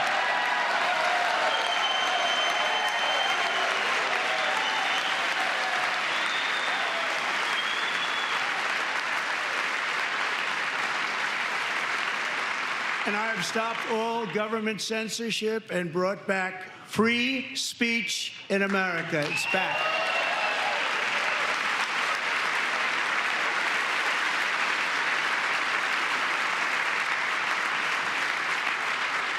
And 2 days ago, I signed an order making English the official language of the United States of America.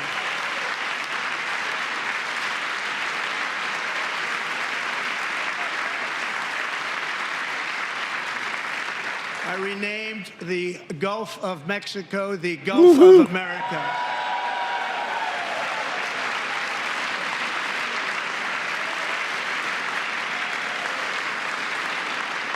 And likewise, I renamed, for a great president, William McKinley, Mount McKinley again. Beautiful Alaska. We love Alaska. We've ended the tyranny of so-called diversity, equity, and inclusion policies all across the entire federal government and indeed the private sector and our military. And our country will be woke no longer.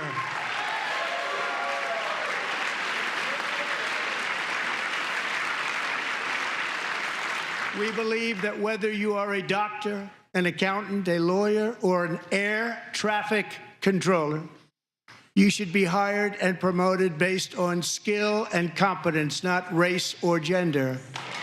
Very important.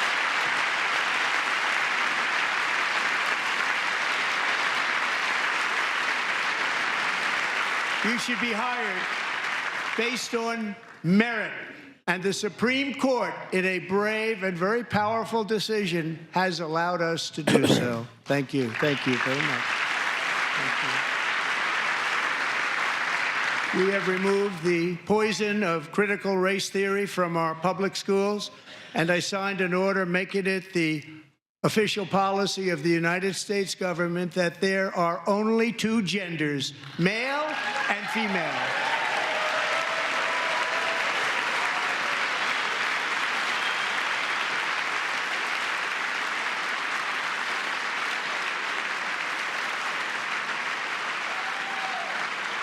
I also signed an executive order to ban men from playing in women's sports.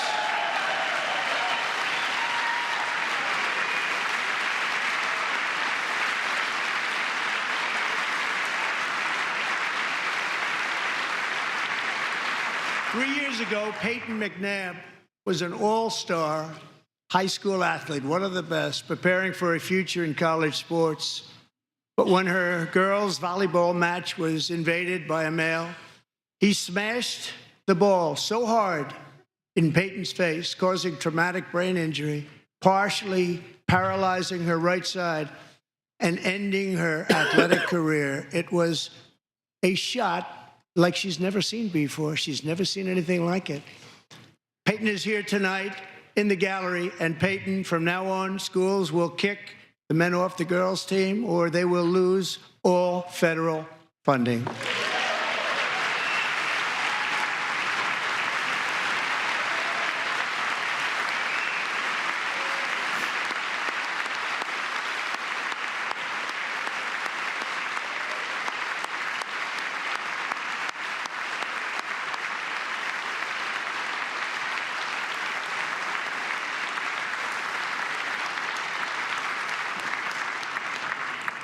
And if you really want to see numbers, just take a look at what happened in the women's boxing, weightlifting, track and field, swimming, or cycling, where a male recently finished a long-distance race 5 hours and 14 minutes ahead of a woman for a new record by 5 hours.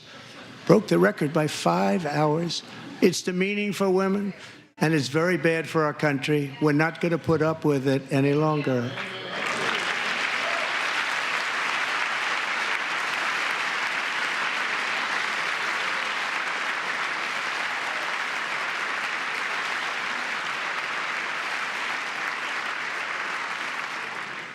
What I have just described is only a small fraction of the common sense revolution that is now, because of us, sweeping the entire world. Common sense has become a common theme, and we will never go back. Never. Never going to let that happen. Among my very highest priorities is to rescue our economy and get dramatic and immediate relief to working families. As you know, we inherited from the last administration an economic catastrophe and an inflation nightmare. Their policies drove up energy prices, pushed up grocery costs, and drove the necessities of life out of reach for millions and millions of Americans. They've never had anything like it. We suffered the worst inflation in 48 years, but perhaps even in the history of our country. They're not sure. As president, I'm fighting every day to reverse this damage and make America affordable again.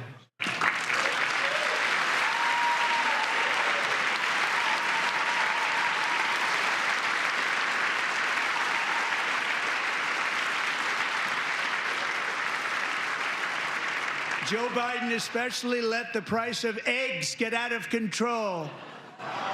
The egg price is out of control. Shut up, you guys. And Seriously, we're working hard to get it back down. Secretary, do a good job on that. You inherited a total mess from the previous administration. Do a good job.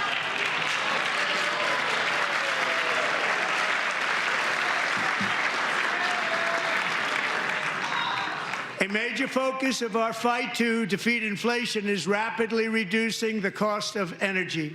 The previous administration cut the number of new oil and gas leases by 95%, slowed pipeline construction to a halt, and closed more than 100 power plants. We are opening up many of those power plants right now.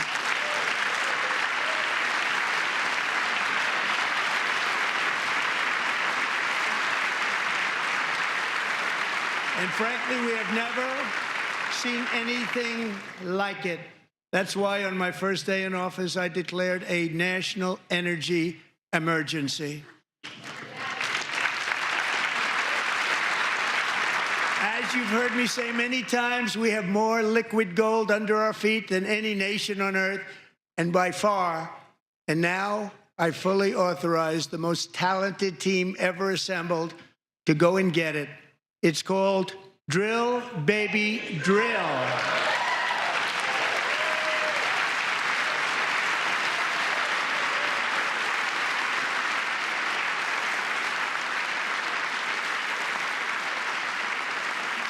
My administration is also working on a gigantic natural gas pipeline in Alaska, among the largest in the world, where Japan, South Korea, and other nations want to be our partner with investments of trillions of dollars each. There's never been anything like that one. It will be truly spectacular. It's all set to go. The permitting is gotten. And later this week, I will also take historic action to dramatically expand production of critical minerals and rare earths here in the USA.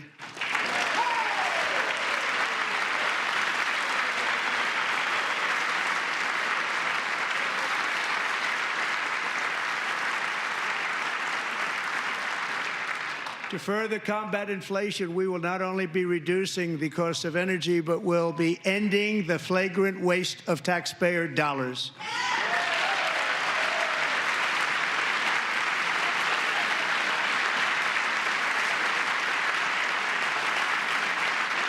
And to that end, I have created the brand new Department of Government Efficiency, DOGE.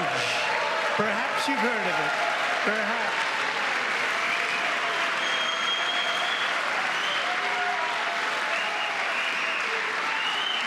Which is headed by Elon Musk, who is in the gallery tonight.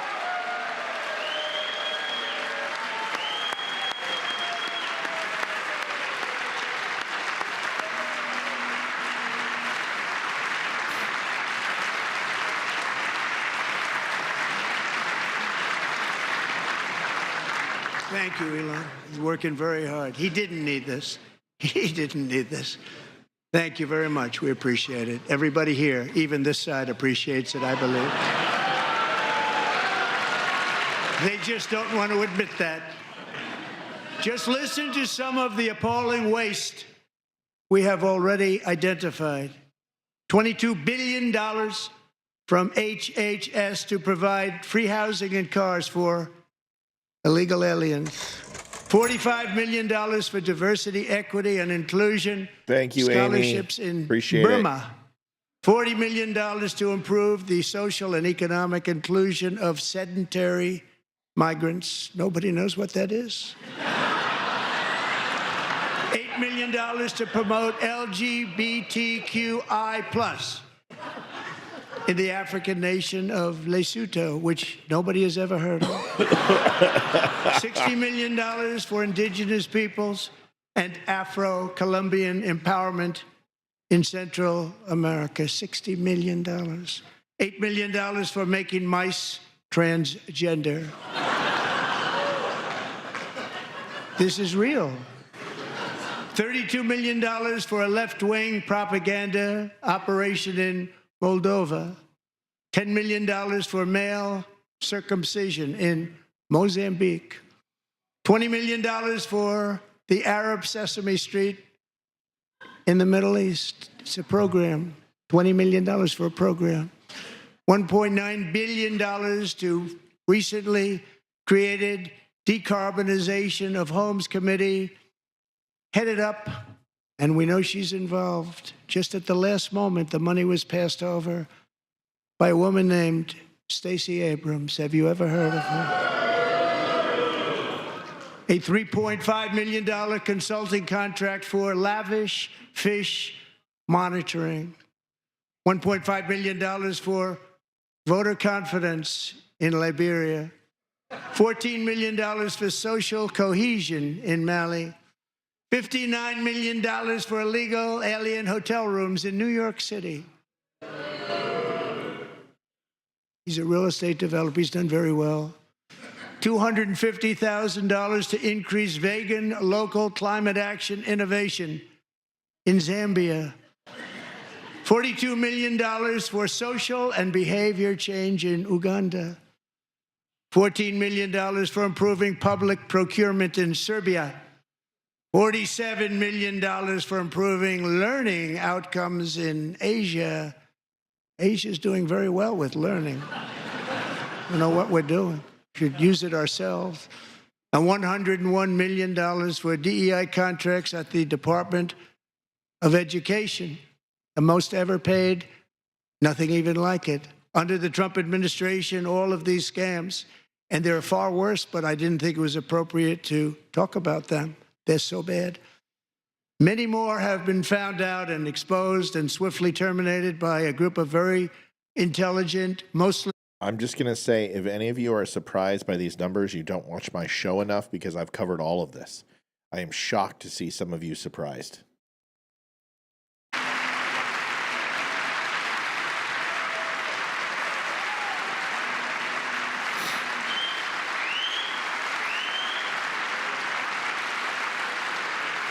And we've taken back the money and reduced our debt to fight inflation and other things. Taking back a lot of that money. We got it just in time. This is just the beginning. The Government Accountability Office, a federal government office, has estimated annual fraud of over $500 billion in our nation, and we are working very hard to stop it. We're going to. We're also identifying shocking levels of incompetence and probable fraud in the... Folks, got to take a minute break. I apologize, but we got to do it. We'll catch up when we get back. Thank you for the donation, Joe. That's exactly what we're going to listen to. The Dumb Show is built on real conversations, raw, unfiltered, and fearless. Big Tech didn't like that. Facebook pulled our funding, tried to shut us down. But for over a year, you, our incredible viewers, have kept us going. Your support, your donations, your time, it all matters. Most of you spend 10 plus hours a week with us. Compare that to Netflix, maybe 5 hours a month. We believe we're worth that time. And we hope you do too. But listen, we don't want giving to feel like a burden. We want it to feel good. So take a second to ensure you're in a good spot. If you're in a place to give, that will be amazing. If not, just liking and sharing helps more than you know. Visit thedumbshow.com/donate. Whether it's PayPal, Venmo, or Mail, every bit helps to keep us going. Dumb Nation, we appreciate you more than words can say. Not too bad. 1 minute, folks. Thedumbshow.com/donate. 156 out of 400 is what we're looking at. We're looking at about $250 to hit goal. Let's go ahead and watch the rest. Identifying shocking levels of incompetence and probable fraud in the Social Security program for our seniors, and that our seniors and people that we love rely on. Believe it or not, government databases list 4.7 million Social Security members from people aged 100 to 109 years old. It lists 3.6 million people from ages 110 to 119. I don't know any of them. I know some people that are rather elderly, but not quite that elderly. 3.47 million people from ages 120 to 129. 3.9 million people from ages 130 to 139. It's not a lie. It's actually true. People from ages 140 to 149. And money is being paid to many of them. And we're searching right now. In fact, Pam, good luck. Good luck. You're going to find it. But a lot of money is paid out to people because it just keeps getting paid, and nobody does. And it really hurts Social Security and hurts our country. Folks, if you could like it on Twitter, we'd appreciate it. 2,000 people watched, 10 people liked it. That's kind of crazy. Do us a favor. 130,000 people, according to the Social Security databases, are age over 160 years old. We have a healthier country than I thought, Bobby.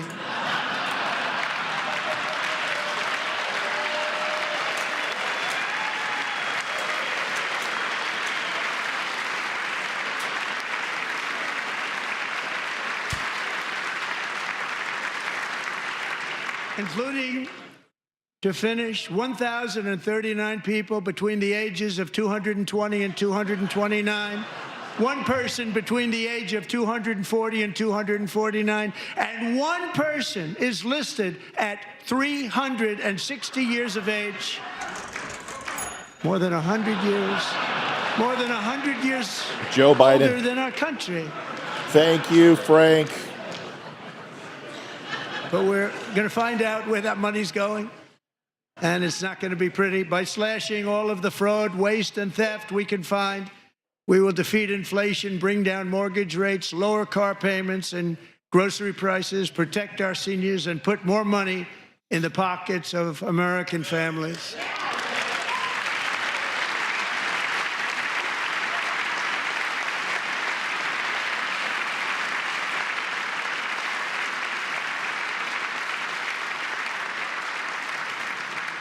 And today, interest rates took a beautiful drop, big, beautiful drop. It's about time.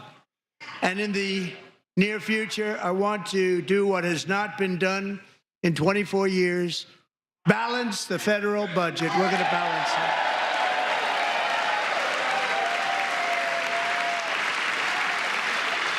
it. Good luck.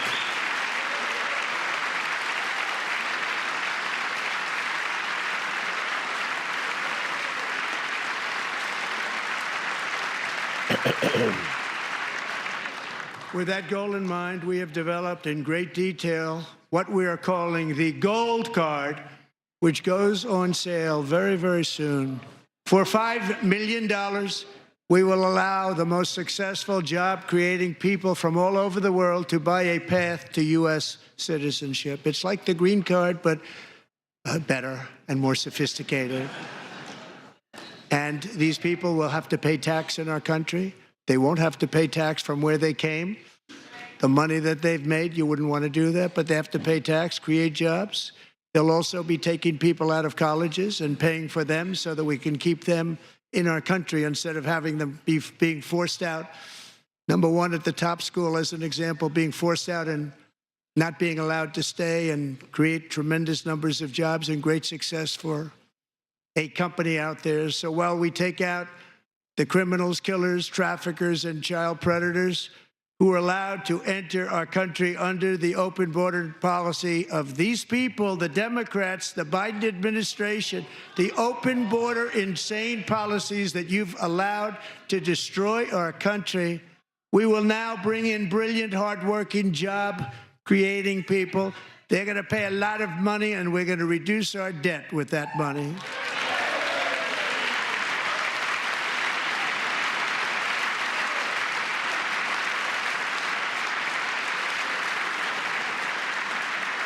Americans.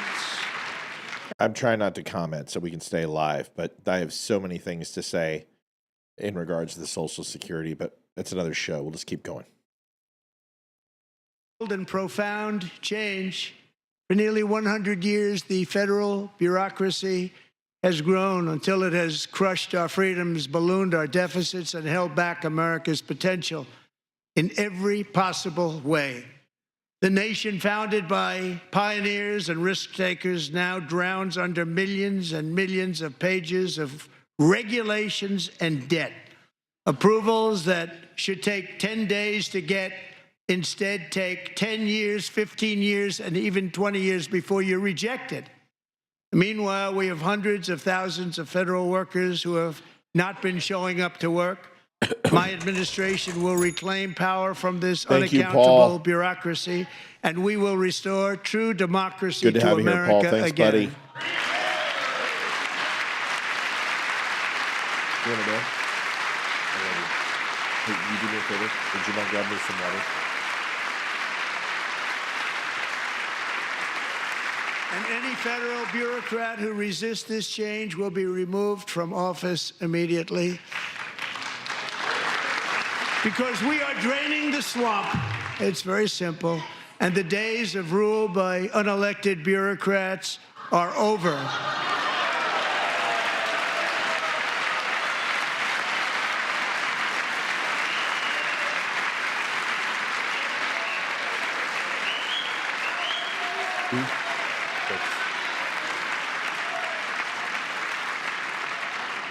And the next phase of our plan to deliver the greatest economy in history is for this Congress to pass tax cuts for everybody. They're in there. They're waiting for you to vote. And I'm sure that the people on my right, I don't mean the Republican right, but my right here, I'm sure you're going to vote for those tax cuts, because otherwise I don't believe the people will ever vote you into office. So I'm doing you a big favor by telling you that. Thanks, Angel. That means a great deal. Appreciate you. But I know this group is going to be voting for the tax cuts.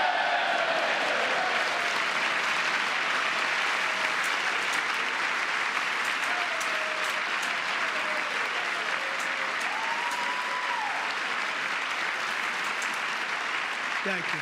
It's a very, very big part of our plan. We had tremendous success in our first term with it. A very big part of our plan. We're seeking permanent income tax cuts all across the board. And to get urgently needed relief to Americans hit especially hard by inflation, I'm calling for no tax on tips, no tax on overtime, and no tax on Social Security benefits for our great seniors.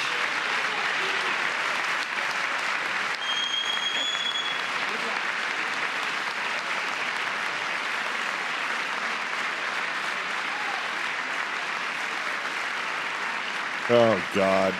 Fucking what And a I douche. also want to make interest payments on car loans tax deductible, but only if the car is made in America.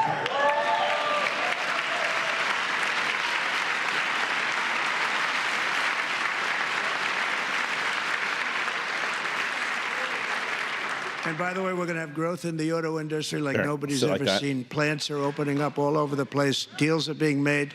Never seen. That's a combination of the election win and tariffs.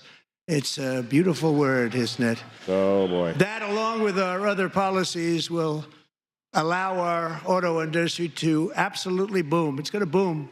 Spoke to the majors today, all three, the top people, and they're so excited. In fact, already numerous car companies have announced that they will be building massive automobile plants in America, with Honda just announcing a new plant in Indiana, one of the largest anywhere in the world.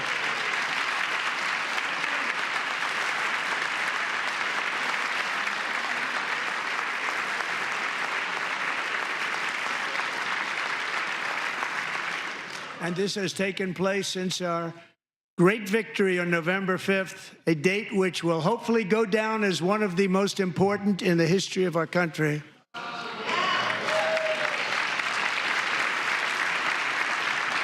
In addition, as part of our tax cuts, we want to cut taxes on domestic production and all manufacturing. And just as we did before, we will provide 100% expensing. It will be retroactive to January 20th, 2025. And it was one of the main reasons why our tax cuts were so successful in our first term, giving us the most successful economy in the history of our country. First term. We had a great first term.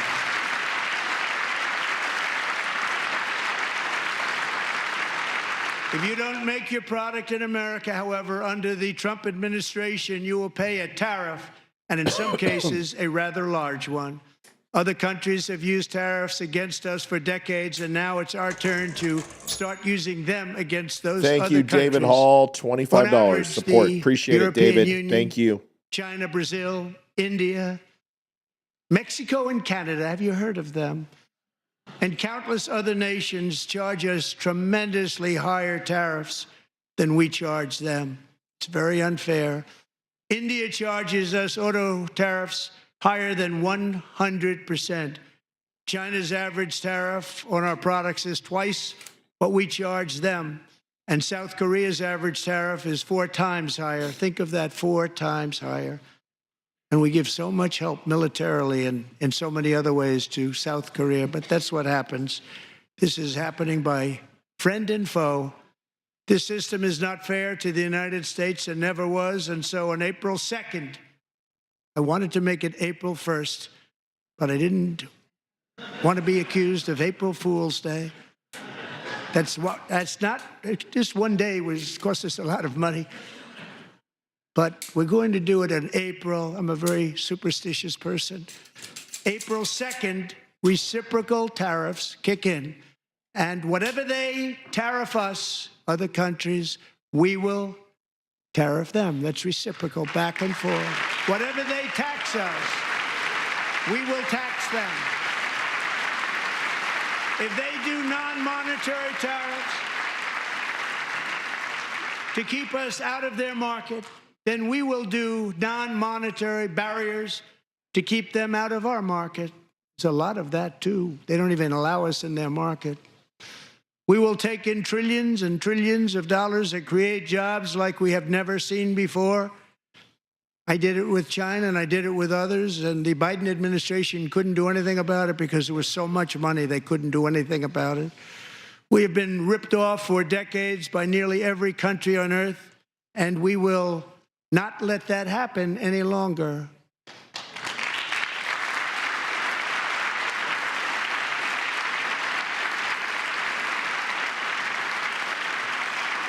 Much has been said over the last 3 months about Mexico and Canada, but we have very large deficits with both of them. But even more importantly, they've allowed fentanyl to come into our country at levels never seen before, killing hundreds of thousands of our citizens and many very young, beautiful people, destroying families.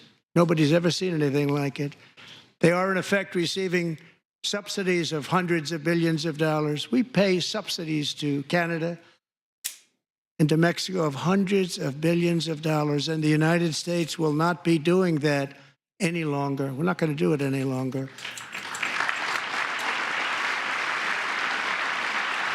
Thanks to our America First policies we're putting into place, we have had $1.7 trillion of new investment in America in just the past few weeks.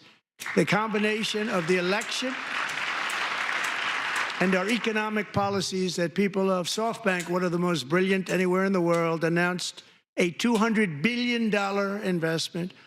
OpenAI and Oracle, Larry Ellison, announced $500 billion investment, which they wouldn't have done if Kamala had won.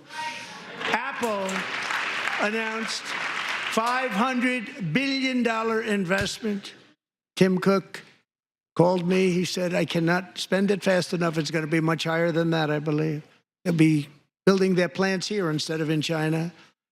And just yesterday, Taiwan Semiconductor, the biggest in the world, most powerful in the world, has a tremendous amount, 97% of the market, announced a $165 billion investment to build the most powerful chips on earth right here in the USA. Thomas, our banks are pretty stable. A lot of them are insured, FDIC. It's when you start dealing with online banking and smaller banks that affect there's issues. But most banks make sure they're FDIC insured, and you're going to get your money back.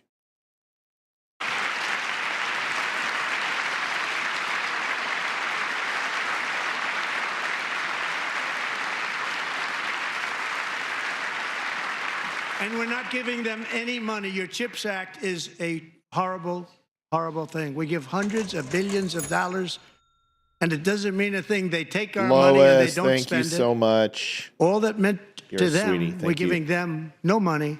All that was important to them was they didn't want to pay the tariffs, so they came and they're building, and many other companies are coming. We don't have to give them money. We just want to protect our businesses and our people. And they will come because they won't have to pay tariffs if they build in America. So it's very amazing. You should get rid of the CHIP Act, and whatever's left over, Mr. Speaker, you should use it to reduce debt or any other reason you want to.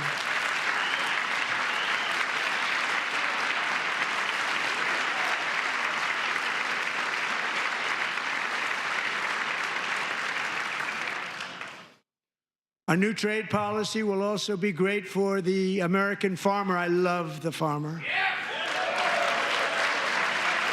Who will now be selling into our home market, the USA, because nobody is going to be able to compete with you. Because there's goods that come in from other countries and companies. They're really in a bad position in so many different ways. They're uninspected. They may be very dirty and disgusting, and they come in and they pour in, and they hurt our American farmers. The tariffs will go on agricultural product coming into America, and our farmers, starting on April 2nd, It may be a little bit of an adjustment period. We had that before when I made the deal with China, $50 billion of purchases, and I said, just bear with me, and they did. They did. Probably have to bear with me again, and this will be even better. That was great.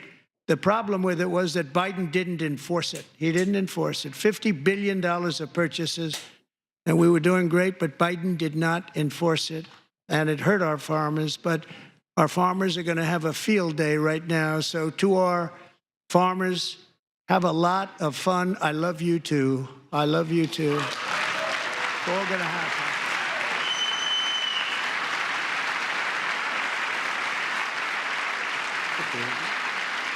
And I have also imposed a 25% tariff on foreign aluminum, copper, lumber, and steel, because if we don't have, as an example, steel and lots of other things, we don't have a military, and frankly, we just won't have a country very long. Here today is a proud American steelworker, fantastic person from Decatur, Alabama, Jeff Denard. Has been working at the same steel plant for 27 years in a job that has allowed him to serve as the captain of his local volunteer fire department, raise 7 children with his beautiful wife, Nicole, and over the years provide a loving home for more than 40 foster children. So great, Jeff.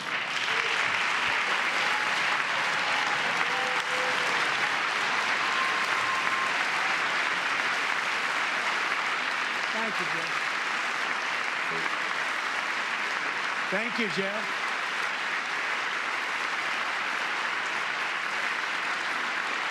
Stories like Jeff's remind us that tariffs are not just about protecting American jobs. They're about protecting the soul of our country. Tariffs are about making America rich again and making America great again, and it's happening, and it will happen rather quickly. There'll be a little disturbance, but we're okay with that. It won't be much. No, you're not. Oh. And look where Biden took us, very low, the lowest we've ever been. Jeff, I want to thank you very much. And I also want to recognize another person who has devoted herself to foster care community. She works so hard on it. A very loving person, our magnificent First Lady of the United States.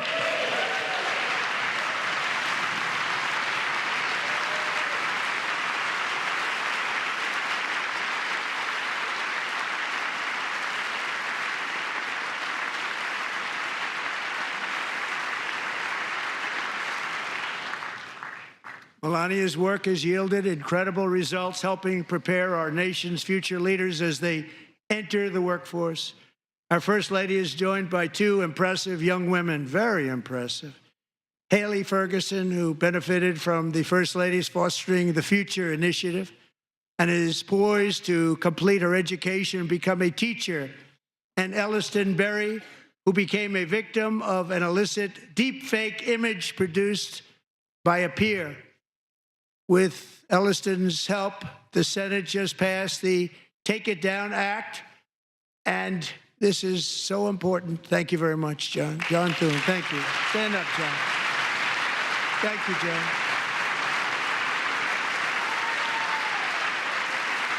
Thank you all very much.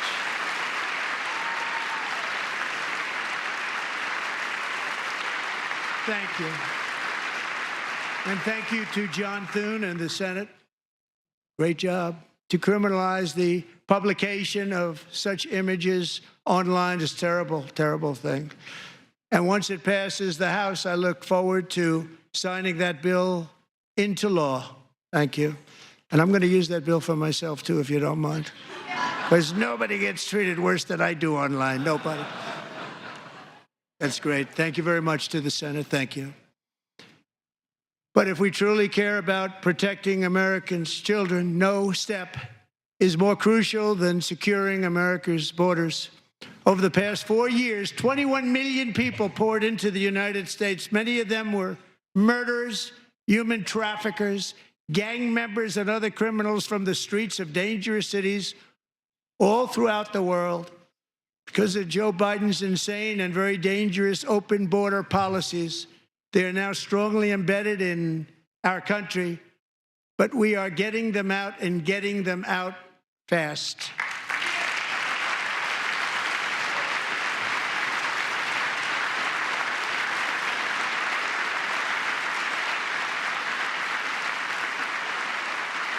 And I want to thank Tom Homan and Christy. I want to thank you and Paul of Border Patrol. I want to thank you. What a job they've all done. Everybody, Border Patrol, ICE, law enforcement in general is incredible. We have to take care of our law enforcement. Have to.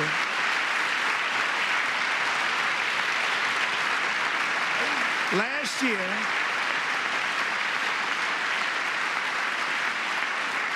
a brilliant 22-year-old nursing student named Laken Riley, the best in her class, admired by everybody, went out for a jog on the campus of the University of Georgia.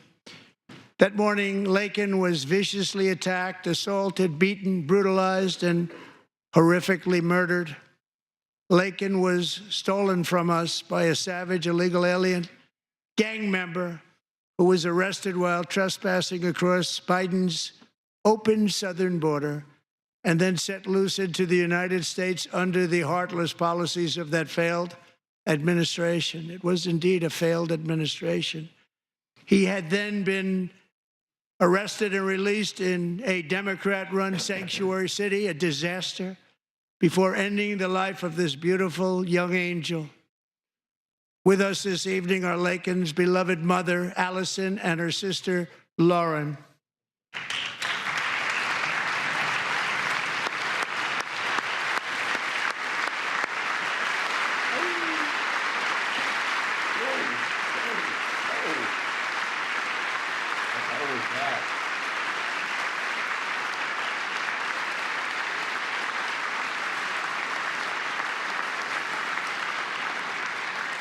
Last year, I told Laken's grieving parents that we would ensure their daughter would not have died in vain. That's why the very first bill I signed into law as your 47th president mandates the detention of all dangerous criminal aliens who threaten public safety. It's a very strong, powerful act.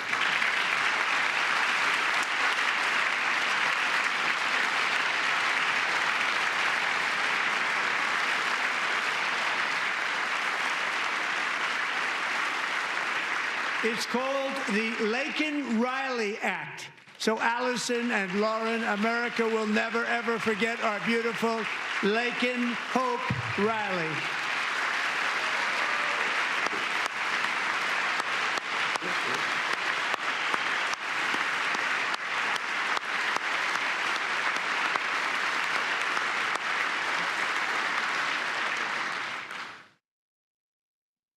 Thank you very much.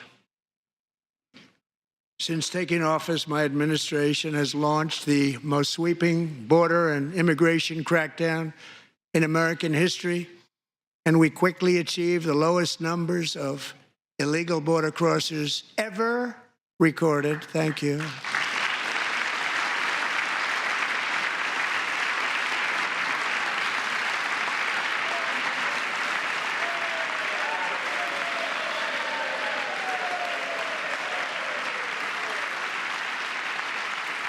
The media and our friends in the Democrat Party kept saying we needed new legislation. We must have legislation to secure the border. But it turned out that all we really needed was a new president.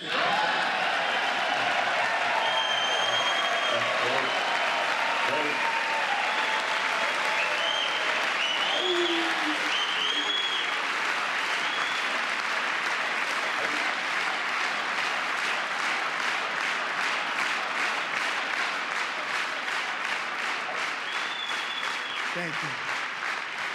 Joe Biden didn't just open our borders, he flew illegal aliens over them to overwhelm our schools, hospitals, and communities throughout the country. Entire towns like Aurora, Colorado, and Springfield, Ohio, buckled under the weight of the migrant occupation and corruption like nobody's ever seen before. Beautiful towns destroyed. Now, just as I promised in my inaugural address, we are achieving the great liberation of America.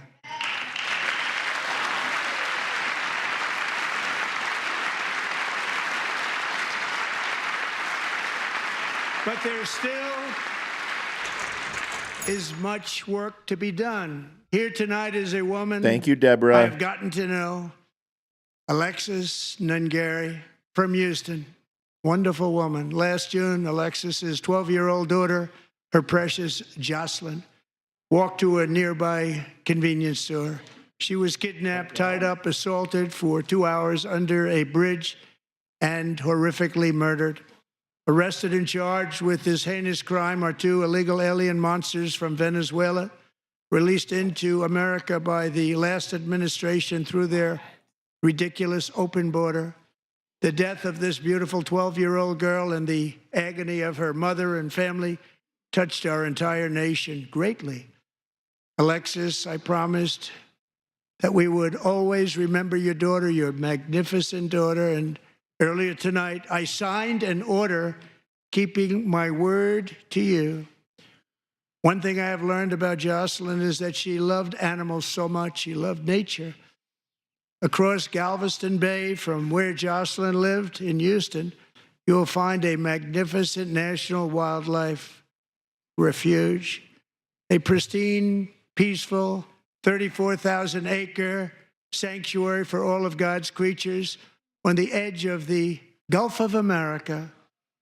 Alexis, moments ago, I formally renamed that refuge in loving memory of your beautiful daughter, Jocelyn.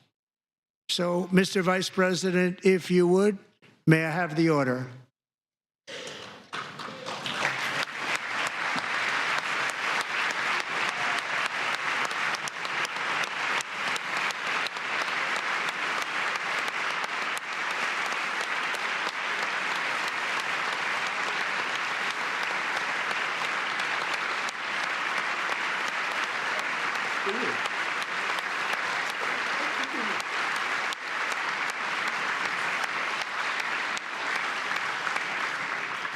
Thank you very much.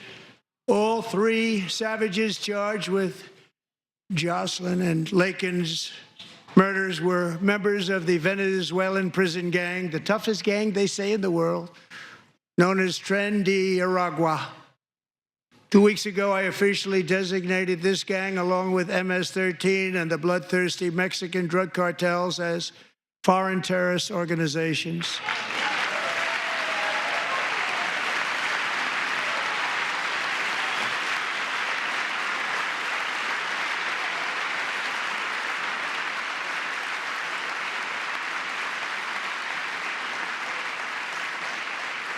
They are now officially in the same category as ISIS, and that's not good for them. Countless thousands of these terrorists were welcomed into the U.S. by the Thank you, Biden Matt. We administration. appreciate it. But now every last one will be rounded up and forcibly removed from our country, or, if they're too dangerous, put in jails, standing trial in this country, because we don't want them to come back ever.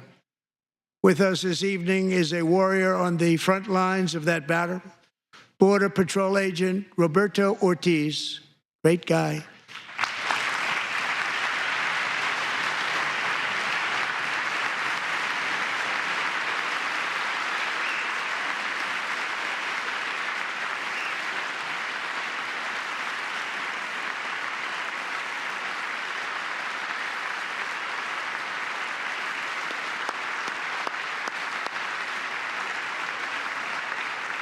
In January, Roberto and another agent were patrolling by the Rio Grande near an area known as Cartel Island. Doesn't sound too nice to me. When heavily armed gunmen started shooting at them, Roberto saw that his partner was totally exposed, at great danger, and he leapt into action, returning fire and providing crucial seconds for his fellow agent to seek safety, just barely. I have some of the prints of that event, and it was not good. Agent Ortiz, we salute you for your great courage and for your line of fire that you took, and for the bravery that you showed. We honor you, and we will always honor you. Thank you, Roberto, very much.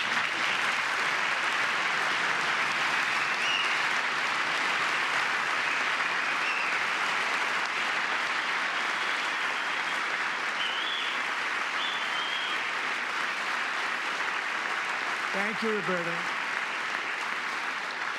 And I actually got to know him on my many calls to the border.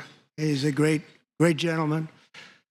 The territory to the immediate south of our border is now dominated entirely by criminal cartels that murder, rape, torture, and exercise total control. They have total control over a whole nation, posing a grave threat to our national security.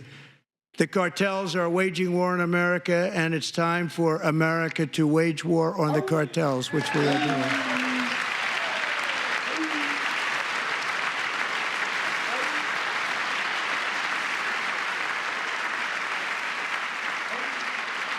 Five nights ago, Mexican authorities, because of our tariff policies being imposed on them, think of this, handed over to us 29 of the biggest cartel leaders in their country. That has never happened before. They want to make us happy. First time ever.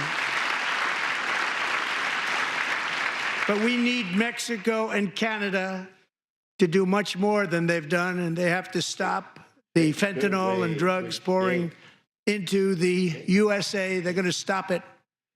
I have sent Congress a detailed funding request laying out exactly how we will eliminate these threats to protect our homeland and complete the largest deportation operation in American history, larger even than current record holder, President Dwight D. Eisenhower, a moderate man, but someone who believed very strongly in borders.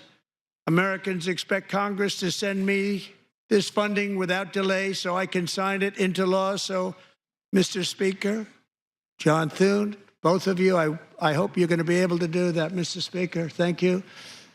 Mr. Leader, thank you. Thank you very much. And let's get it to me. I'll sign it so fast, you won't even believe it. Love you. Thanks for the love. I'll be out soon.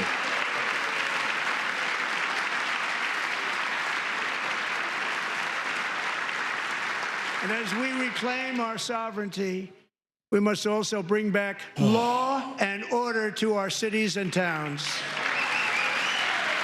All right, folks.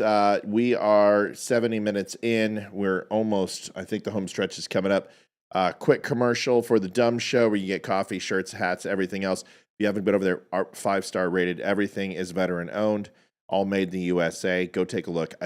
Everything is ridiculous. Like, I don't think I've ever received a complaint. We have almost 5,000 sales on the show, and I think we're sitting at like 279 5-star reviews, which is ridiculous. It's one of the best in the industry. Go take a listen, take a look, dumbshow.com, and this will be 30 seconds. We'll be right back to finish this. The Dumb Store is veteran-owned with a 5-star diamond rating for service and satisfaction. We offer quality products like coffee, shirts, hoodies, and hats, all made by veterans. Shop with confidence, backed by hundreds of 5-star reviews. Use code DUMB10 to save 10%. Visit thedumbshow.com today.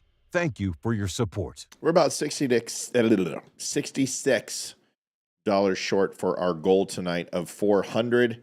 It's an extra long stream. We're up late. Usually we're off by now. So if you can see it in your heart to help the Donut Friendly Show, please do so. It doesn't matter, $5, $10, $100, $1,000, doesn't matter, whatever you got. If you are in a good spot, please help us out. Here's the rest of the State of the Union. We're only about 2 minutes behind.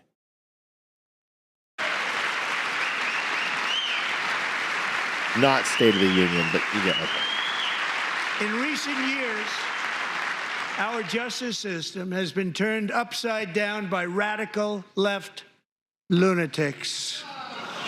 Many jurisdictions virtually ceased enforcing the law against dangerous repeat offenders while weaponizing law enforcement against political opponents like me. My administration has acted swiftly and decisively to restore fair, equal, and impartial justice under the constitutional rule of law. starting at the FBI and the DOJ. Pam, good luck. Cash, wherever you may be, good luck. Good luck. Pam Bondi. Good luck. So important. Going to do a great job. Cash, thank you. Yes, my dog is awesome. She is definitely a daddy's girl for sure. Yeah, that dog and I have bonded like, yeah, ridiculous. Thank you, Cash. Frederick, scroll all the way down to the bottom of the page and the reviews are there. They've already started very strong. They're going to do a fantastic job. You're going to be very proud of them. We're also once again giving our police officers the support, protection, and respect they so dearly deserve. They have to get it. They have such a hard, dangerous job, but we're going to make it less dangerous. It looks like the problem is just the like bad that. guys don't respect the law, but they're That's starting why. to respect it, and they soon will respect it. This also includes our great fire departments throughout the country. Brian, you should have. We sent out all the books on Saturday. It's Tuesday. They should be there. I'll search it. The books we had to order more. We explained that to people because we sold out. Melanie, thank you so much. 4169. Thank you. I will look at your order right now, but it already was sent out on Saturday. But once again, depending upon when you order, if you order on the weekend, they don't run during the weekend. But we had to order the books. They take about 7 days to get here because we sold out so quickly, and it was our 5th order. So should be there shortly. But shirts, hats, coffee, they come like that. Just a little bit different on the special order stuff. I'll find out right now.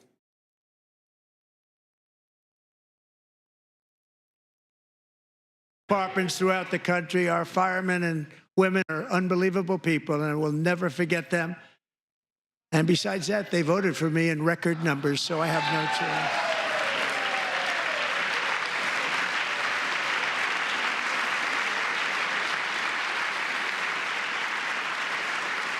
1 year ago this month, 31-year-old New York police officer Jonathan Diller, unbelievably wonderful person and a great officer, was gunned down at a traffic stop on Long Island. I went to his funeral.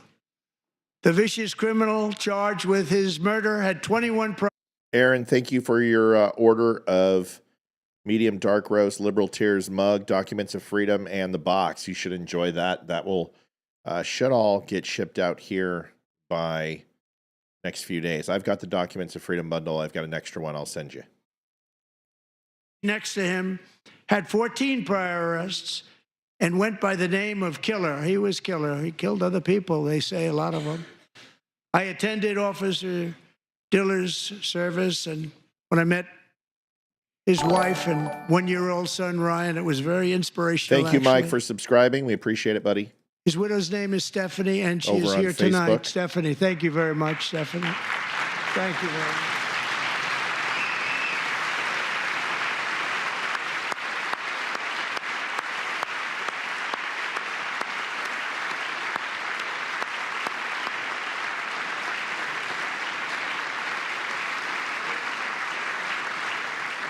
Stephanie, we're going to make sure that Ryan knows his dad was a true hero, New York's finest, and we're going to get these cold-blooded killers and repeat offenders off our streets, and we're going to do it fast.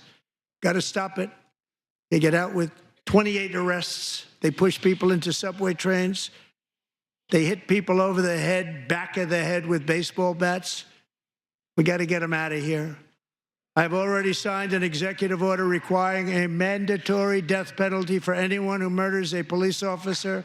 And tonight I'm asking Congress to pass that policy into permanent law. Sorry, folks. That's end of the night. Brian, Wednesday should be tomorrow by 9 p.m. is what it's saying. It is at Sioux Falls, South Dakota Distribution Center. So you're good to go. Like I said, it's usually very quick. If we have them in stock, we get them. You would have had it within 3 days, but because we had to sell out and reorder them from Applewood, then they print them and send them to us. That's what happened. So Wednesday, tomorrow, it'll be there. Let me know.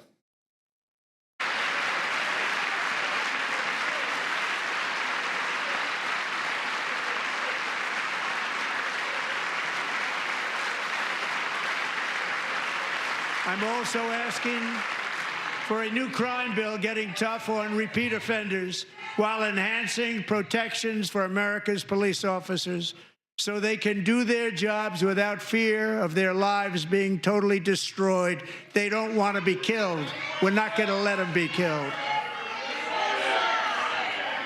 Democrats want their illegals. Joining us in the gallery tonight is a young man who truly loves our police.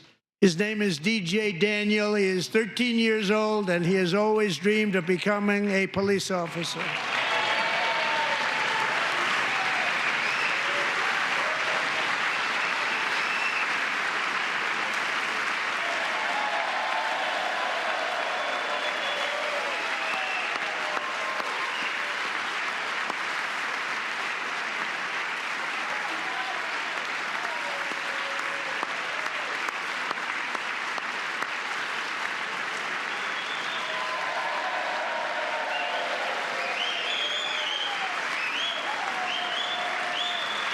Are the Dems not standing again? But in 2018, DJ was diagnosed with brain cancer. The doctors gave him 5 months at most to live. That was more than 6 years ago.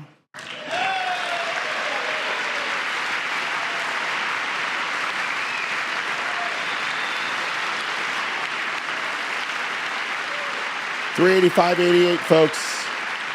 About $15 shy. If you have the means, go to thedumpster.com/donate. Thank you.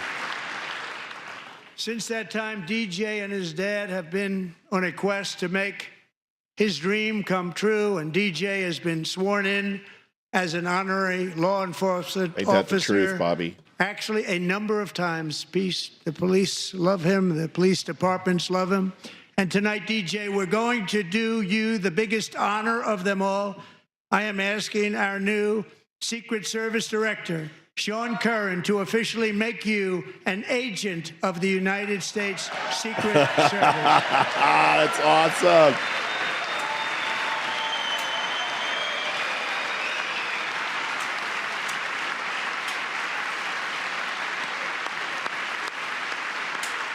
That is so freaking cool.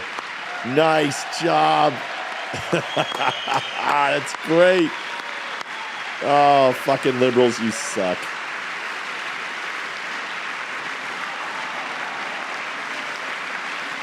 Oh my God. Oh, that's great.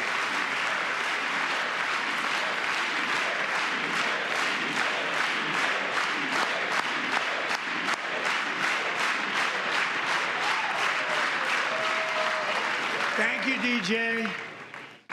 All the liberals sad. DJ's doctors believe his cancer likely came from a chemical he was Comes down to this. If you still vote Democrat, this is who you are. There's no more excuses of saying, yeah, but I'm a blue collar Democrat. I'm a blue dog Democrat. I believe in civil rights and free speech and the power of women and the right to choose and larger government and taxation and all this other. No, you hate children. Kimberly, thank you so much. You hate kids. You can't stand cops.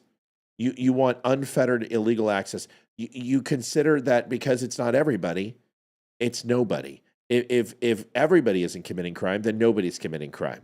If everyone isn't stealing elections, then there isn't any fraud. If one accusation happens, Donald Trump, then he is a rapist or a Russian collusion. Your double standard is just full of hypocrisy. Everything you do is hypocrisy.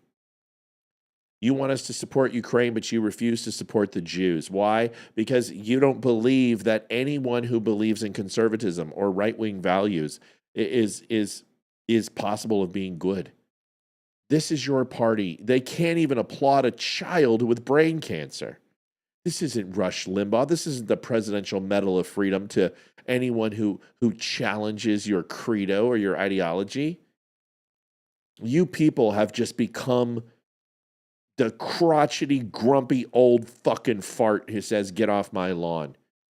You guys are so insufferable. You have no happiness in your life, and all you do is live to be fucking miserable for anyone who challenges what you think. You're so un-American.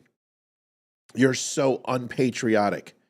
And you're so what our founding fathers fucking despised about the English. You're elitist, tightwad, pomp and circumstance, powdered wig, fucking uppity limeys. And until you figure it out and pull your heads out that you are just like the 2014 Tea Party that was held hostage by the Koch brothers, you guys are never going to win another election. The fact that conservatives have to teach you how to have a good time, it blows me away. You people make me sick. If you say you're a Democrat or a liberal, this is your party. This is who you are. Makes me sick. Since 1975, rates of child cancer have increased by more than 40%. Reversing this trend is one of the top priorities for our new presidential commission to make America Healthy Again, chaired by our new Secretary of Health and Human Services, Robert F. Kennedy, Jr. Thanks, everyone, for helping us hit goal. We appreciate you so much. Sorry, I had enough.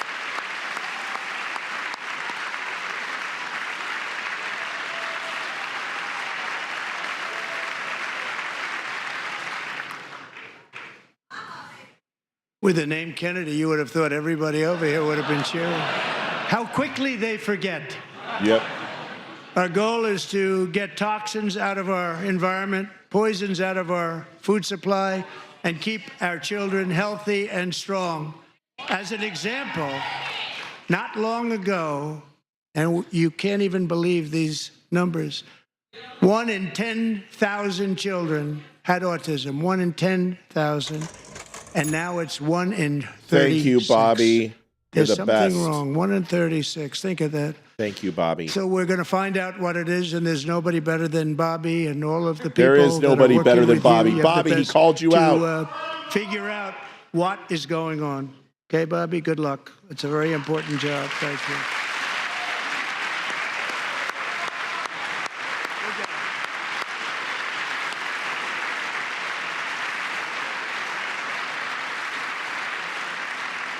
Thank you. My administration is also working to protect our children from toxic ideologies in our schools. A few years ago, January Littlejohn and her husband discovered that their daughter's school had secretly socially transitioned their 13-year-old little girl. Teachers and administrators conspired to deceive January and her husband while encouraging her daughter to use a new name and pronouns. They, them pronoun, actually, all without telling January, who is here tonight and is now a courageous advocate against this form of child abuse. January, thank you. Thank you. Thank you very much.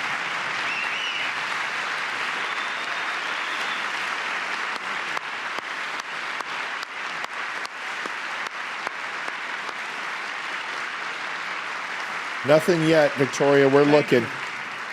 Stories like this are why, shortly after taking office, I signed an executive order banning public schools from indoctrinating our children with transgender ideology.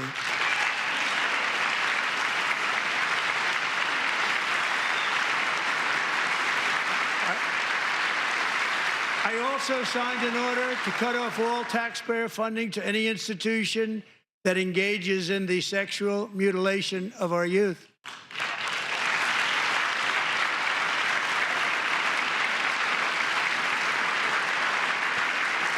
And now I want Congress to pass a bill permanently banning and criminalizing sex changes on children and forever ending the lie that any child is trapped in the wrong body.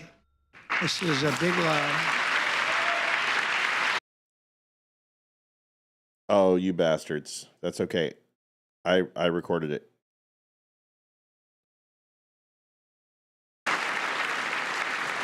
And we know who to blame if anything goes wrong. Come on now. 100 votes. All right, I got to refresh it. They are angry that I'm streaming so long. By the way, Victoria, Short-haired girl, thank you so much. You're the best. Did you get me, Matt? Jean, I got Victoria. I just said thank you, but Jean says she sent money, and Marco. we're looking He's right do a now, Jean. fantastic job. Thank you.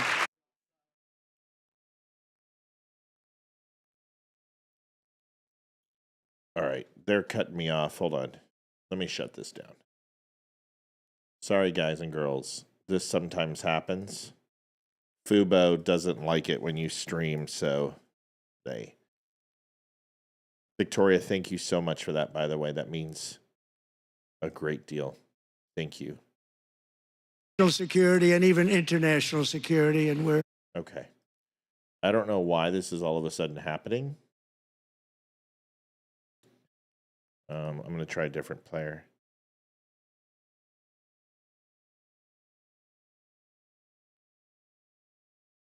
Yeah, I mean, listen, the Republican Party had a shift. They're going to need a major shakeup in order to be relevant again. So it's going to take time. And honestly, good. I hope it takes forever. Gene, 2110, we're not watching the Dem post-speech comments. Yeah, I'm not either, but I got to get in here and see if I can get us on, because they're kicking me because I'm streaming and I didn't pause it beforehand. I think I can get it. I'm pretty good at this, so hold on.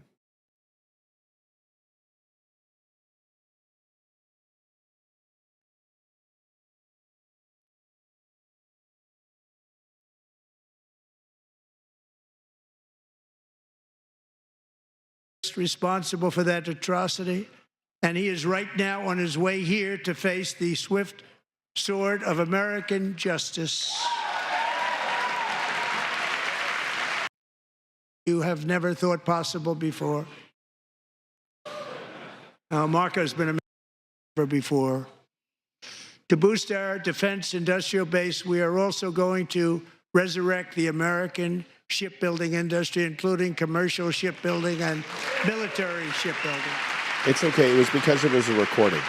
The recording has to be finished, and they do that for copyright law. It's fine. Fubo is amazing. I've been using them for years. Tonight that we will create a new Office of Shipbuilding in the White House and offer special tax incentives to bring this industry home to America where it belongs. We used to make so many ships. We don't make them anymore very much, but we're going to make them very fast, very soon. It will have a huge impact. To further enhance our national security, my administration will be reclaiming the Panama Canal, and we've already started doing it.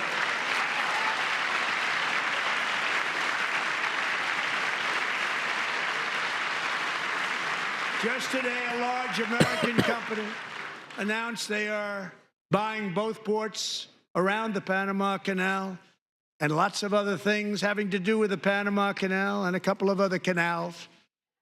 The Panama Canal was built by Americans for Americans, not for others, but others could use it. But it was built at tremendous cost of American blood and treasure. 38,000 workers died building the Panama Canal. They died of malaria. They died of snake bites and mosquitoes. Not a nice place to work. They paid them very highly to go there, knowing there was a 25% chance that they would die. The most expensive project also that was ever built in our country's history, if you bring it up to modern day costs. It was given away by the Carter administration for $1. But that agreement has been violated very severely. We didn't give it to China. We gave it to Panama, and we're taking it back.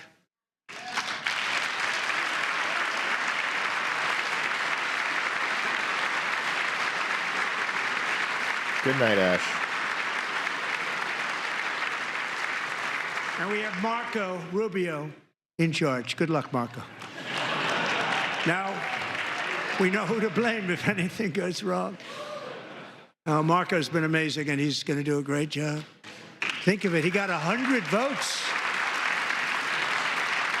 You know, he was approved with actually 99, but the 100th was this gentleman, and I feel very certain. So let's assume he got 100 votes.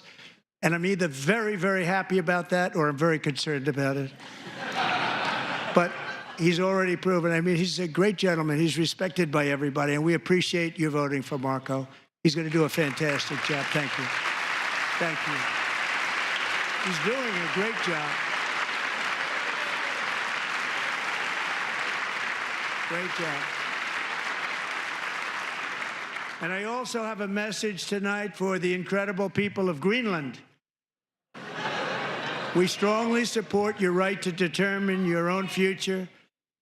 And if you choose, we welcome you into the United States of America. We need Greenland for national security and even international security, and we're working with everybody involved to try and get it. But we need it really for international world security, and I think we're going to get it. One way or the other, we're going to get it. We will keep you safe. We will make you rich, and together we will take Greenland to heights like you have never thought possible before. It's a very small population, but very, very large piece of land and very, very important for military security. America is once again standing strong against the forces of radical Islamic terrorism. 3.5 years ago, ISIS terrorists killed 13 American service members and countless others in the Abbey Gate bombing during the disastrous and incompetent withdrawal from Afghanistan. Not that they were withdrawing, it was the way they withdrew. Perhaps the most embarrassing moment in the history of our country.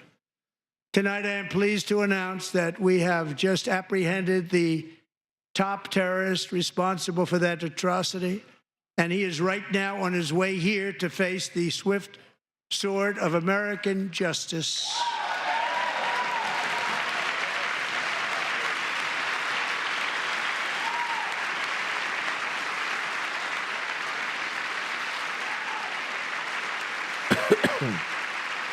Yeah, on your phones.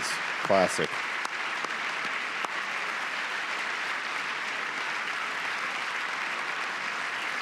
And I want to thank especially the government of Pakistan for helping arrest this monster. This was a very momentous day for those 13 families who I actually got to know very well, most of them, whose children were murdered, and the many people that were so badly, over 42 people, so badly injured on that fateful day in Afghanistan. What a horrible day. Such incompetence was shown. That when Putin saw what happened, I guess he said, wow, maybe this is my chance. That's how bad it was. Should have never happened. Grossly incompetent people. I spoke to many of the parents and loved ones, and they're all in our hearts tonight. Yeah, but Trump won't be spoke to him quiet, on the phone. so We had a big he keeps call. going and going. Every one of them called, and I'm everybody waiting for him to was stop. on the line, and they did nothing but cry I with love you. happiness. They were very happy, as happy as We'll you see you can in the be morning, under baby. those circumstances. Their child, brother, sister, son, daughter was killed for no reason whatsoever. In the Middle East, we're bringing back our hostages from Gaza. In my first term, we achieved one of the most groundbreaking peace agreements in generations, the Abraham Accords.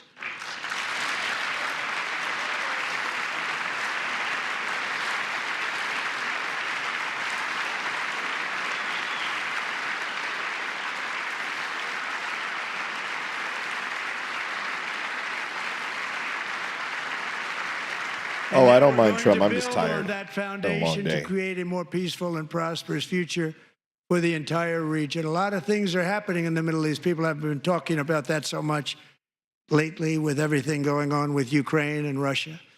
But a lot of things are happening in the Middle East. It's a rough neighborhood, actually. Oh, Matt, it's all good. I'm also working tirelessly to end the savage conflict in Ukraine. Millions of Ukrainians and Russians have been needlessly killed or wounded in this horrific and brutal conflict with no end in sight. The United States has sent hundreds of billions of dollars to support Ukraine's defense with no security, with no anything.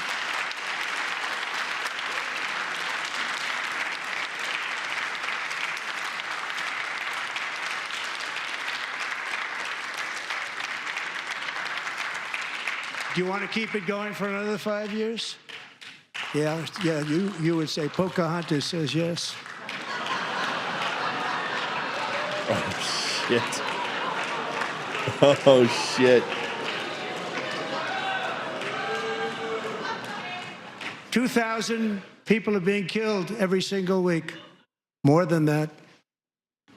They're Russian young people. They're Ukrainian young people. They're not American. Fucking called her Pocahontas.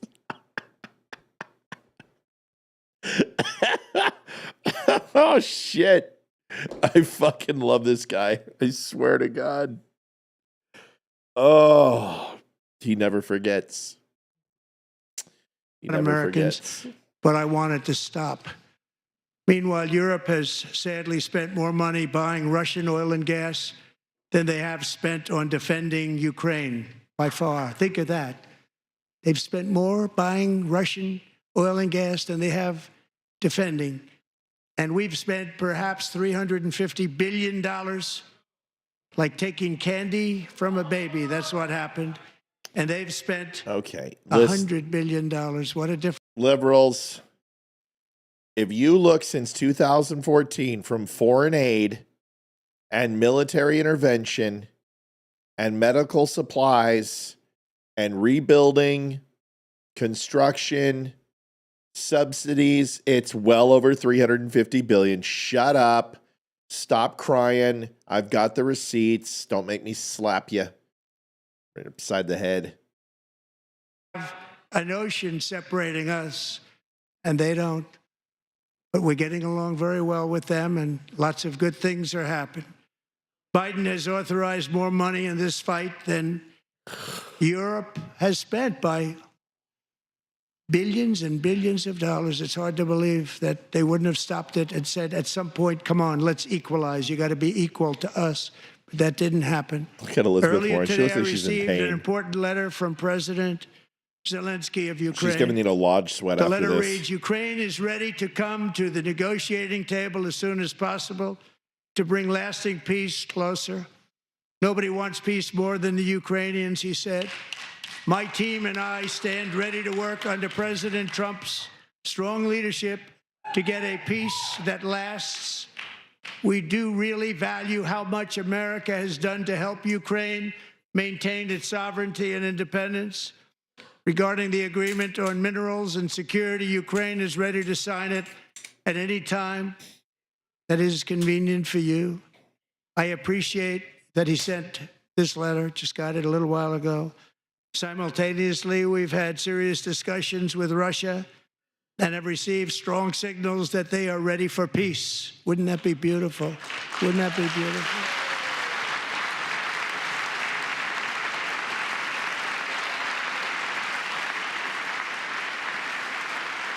No problem, Lori. It's my pleasure. It's only time. Wouldn't that be beautiful? I got to get this dog to bed, though. She's on a schedule, and she's over here going, Dad, let's go. It's time to stop this madness. It's time to halt the killing. It's time to end this senseless war. If you want to end wars, you have to talk to both sides. Nearly 4 years ago, amid rising tensions, a history teacher named Mark Fogel was detained in Russia and sentenced to 14 years in a penal colony. Rough stuff. The previous administration barely lifted a finger to help him. They knew he was innocent, but they had no idea where to begin. But last summer, I promised his 95-year-old mother, Malphine, that we would bring her boy safely back home. After 22 days in office, I did just that, and they are here tonight.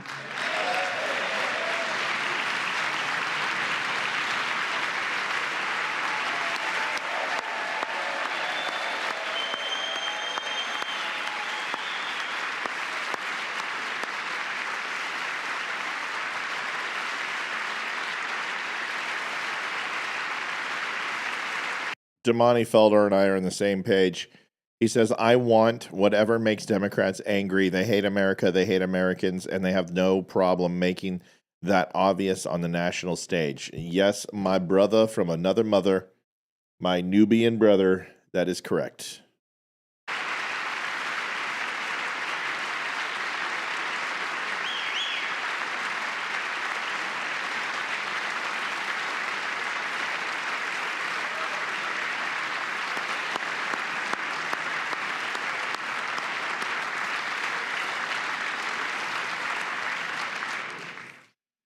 To Mark and his great mom, we are delighted to have you safe and sound and with us. As fate would have it, Mark Fogel was born in a small rural town in Butler, Pennsylvania. Have you heard of it? Where his mother has lived for the past 78 years. I just happened to go there last July 13th for a rally. That was not pleasant. And that is where I met his beautiful mom right before I walked onto that stage. And I told her I would not forget what she said about her son. And I never did I? Never forgot. Less than 10 minutes later, at that same rally, gunfire rang out, and a sick and deranged assassin unloaded 8 bullets from his sniper's perch into a crowd of many thousands of people. My life was saved by a fraction of an inch, but some were not so lucky. Corey Comparator was a firefighter, a veteran, a Christian, a husband, a devoted father, and above all, a protector. When the sound of gunshots pierced the air, it was a horrible sound. Corey knew instantly what it was and what to do. He threw himself on top of his wife and daughters and shielded them from the bullets with his own body. Corey was hit really hard. You know the story from there. He sacrificed his life to save theirs. 2 others, very fine people, were also seriously hit. But thankfully, with there the he help goes. of He 2 said very great fine people. They're going to fucking... He made a silent dog whistle to those in Charlotte. Oh, God. They were gone and they were saved. So those doctors had great talent. We're joined by Corey's wife, Helen, who was his high school sweetheart, and their 2 beloved daughters, Allison and Kaylee. Thank you. Yeah, Robert, it's pretty good. I have no problems with it. It's long, and I'm ready for bed, and I got a dog that's going to be up real early. She's already Zian over here sawing logs.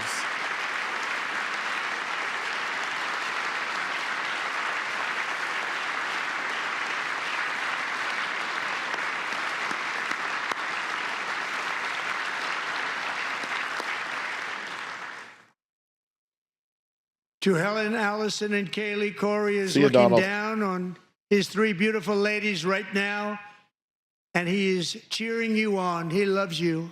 He is cheering you on. Corey was taken from us much too soon, but his destiny was to leave us all with a shining example of the selfless devotion of a true American patriot. It was love like Corey's that built our country, and it's love like Corey's that is going to make our country more majestic than ever before. I believe that my life was saved that day in Butler for a very good reason. I was saved by God to make America great again. I believe that. Thank you. Thank you.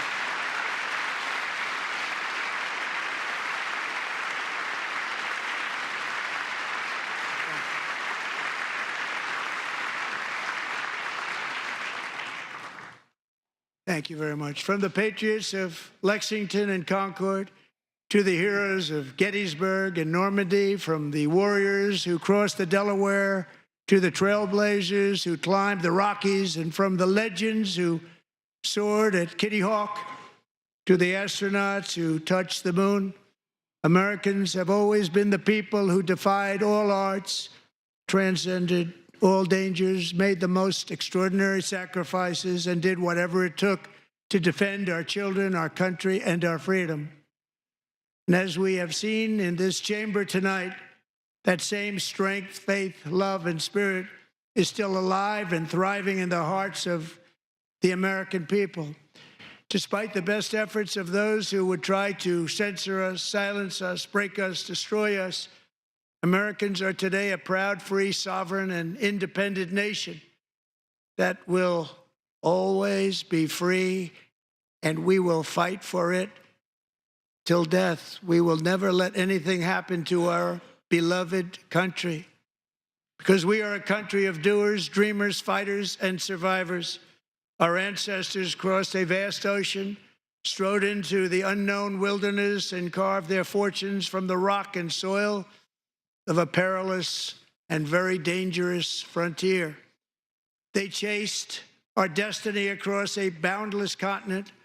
They built the railroads, laid the highways, and graced the world with American marvels like the Empire State Building, the mighty Hoover Dam, and the towering Golden Gate Bridge.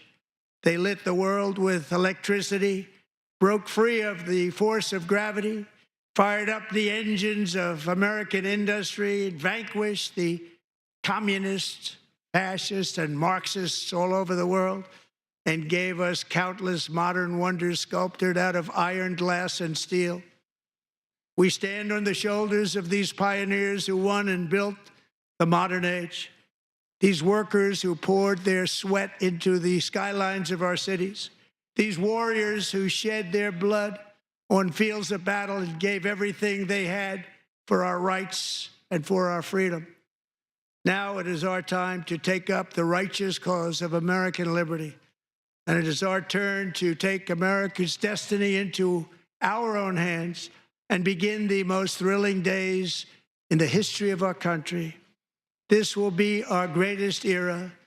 With God's help, over the next 4 years, we are going to lead this nation even higher, and we are going to forge the freest. He's on a teleprompter, guys. What do you mean he's been on a teleprompter the whole time? I don't know why people keep saying he's not on a teleprompter. He's on a teleprompter. I do this for a living. He's on a teleprompter, but he's doing it very well. Advanced, most dynamic, and most dominant civilization ever to exist on the face of this earth. We are going to create the highest quality of life, build the safest and wealthiest and healthiest and most vital communities anywhere in the world. We are going to conquer the vast frontiers of science, and we are going to lead humanity into space and plant the American flag on the planet Mars and even far beyond.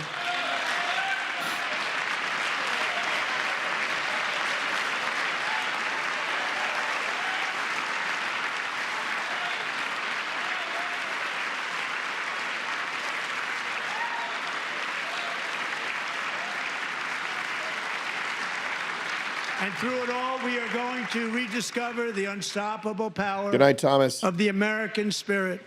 And we are going to renew unlimited promise of the American dream. Make America great Every again. single day, we will stand up and we will fight, fight, fight for the country our Yes. citizens All right. believe in, and Yes. for the country our people Yes. deserve.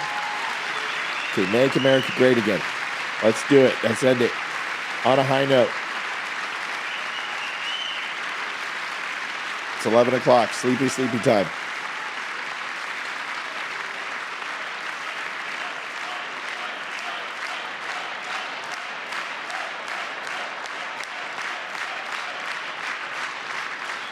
My fellow Americans, get ready for an incredible future, because the golden age of America has only just begun. It will be like nothing that has ever been seen before. Thank you, God bless you, and God bless America. Well, there you have it, the State of the Union-like address, the joint session of Congress, the president returning to the presidency and giving his first speech to this joint body. You see the Democrats filing out. They sat on their hands almost the entire night tonight, even during, lovely addresses to cancer patients and people who had been killed by. Democrats are miserable. They've been miserable for years. They have lost touch with the American people. They have lost touch with their party platform. They don't even know what they stand for anymore. And the reason why is when you hate everything, whether it's good, bad, or indifferent, doesn't matter. And that is the way they lead. They lead with hate. They lead with despair. They lead with fear. And when you hate everything that is not yours, this is what you get. You get the Democratic Party. They are not what they used to be. They never will be again. It will need to reform. It'll need to change. It's very reminiscent of 2014 Republicans. And they will need a Trump-like figure. The problem is that what do they run on? What do they run on? I will tell you that Donald Trump, that was a powerful speech. I didn't get tired until the last couple of minutes. Very proud of him. Now, let's get that energy situated. Let's get Ukraine in the rearview mirror. Let's figure that shit out. That's going to be a huge difference. Let's get some budget cuts. Yes, even on defense. Let's get the fraud and waste. Let's get some legislation passed. Executive orders are nice, but they don't last. Let's do what needs to be done. Let's get the Republicans. Donald Trump has done all he can in the first 100 days. Now it's up to the Republicans. It's up to Speaker Johnson. It's up to J.D. Vance to whip these people into shape and get some legislation passed. Thanks for staying with me, folks. Thanks for watching the Donut Friendly Show. Go buy yourself a hat, a shirt, whatever. Thank you for everything you've done tonight. We'll be back tomorrow. It's Olivia's birthday. Going to try to give her an awesome day. She's going to be on the show. She wants to be on the show. So she's going to be here. I'm not listening to the rebuttal. I don't give a fuck. I don't care what they have to say. It's all going to be hate. It's all going to be just disparaging. Orange Man is bad. He's a Nazi. I don't care what they say. There's nothing they can say that interests me. And I can truly say that now as a patriot. I used to listen to what Democrats had to say. I don't care anymore. There's nothing that they can say that'll interest me. So I'm not watching it. I refuse. There's no reason. I'll watch it tomorrow in the highlights. Olivia's birthday tomorrow. She's going to be on. She wants to be on. She's like, it's my Wednesday. I want to make an awesome night for her. So let's crush it. Let's have a good one. And let's get ready for tomorrow at 7:00 for Olivia's birthday. Sherry, happy birthday to you. Everybody else, if I missed any birthdays, let me know. We're going to have a great show tomorrow. We had 828 people on tonight, on 713 on Twitter. We had 125, 130 on Facebook. It's incredible. Thank you for everything you guys do. Please like, share, and show the show to your friends and family. And I appreciate you. God bless. And I will see you tomorrow at 7. Good night. This is the Don't Unfriendly Show with your hosts, Matt, Leroy, Amy, and Olivia. Geopolitics, military analysis, and election coverage. Coming to you live on all major social media channels at The Dumb Show. Honest, direct, unfiltered. We can agree, we can disagree. Just don't unfriend me.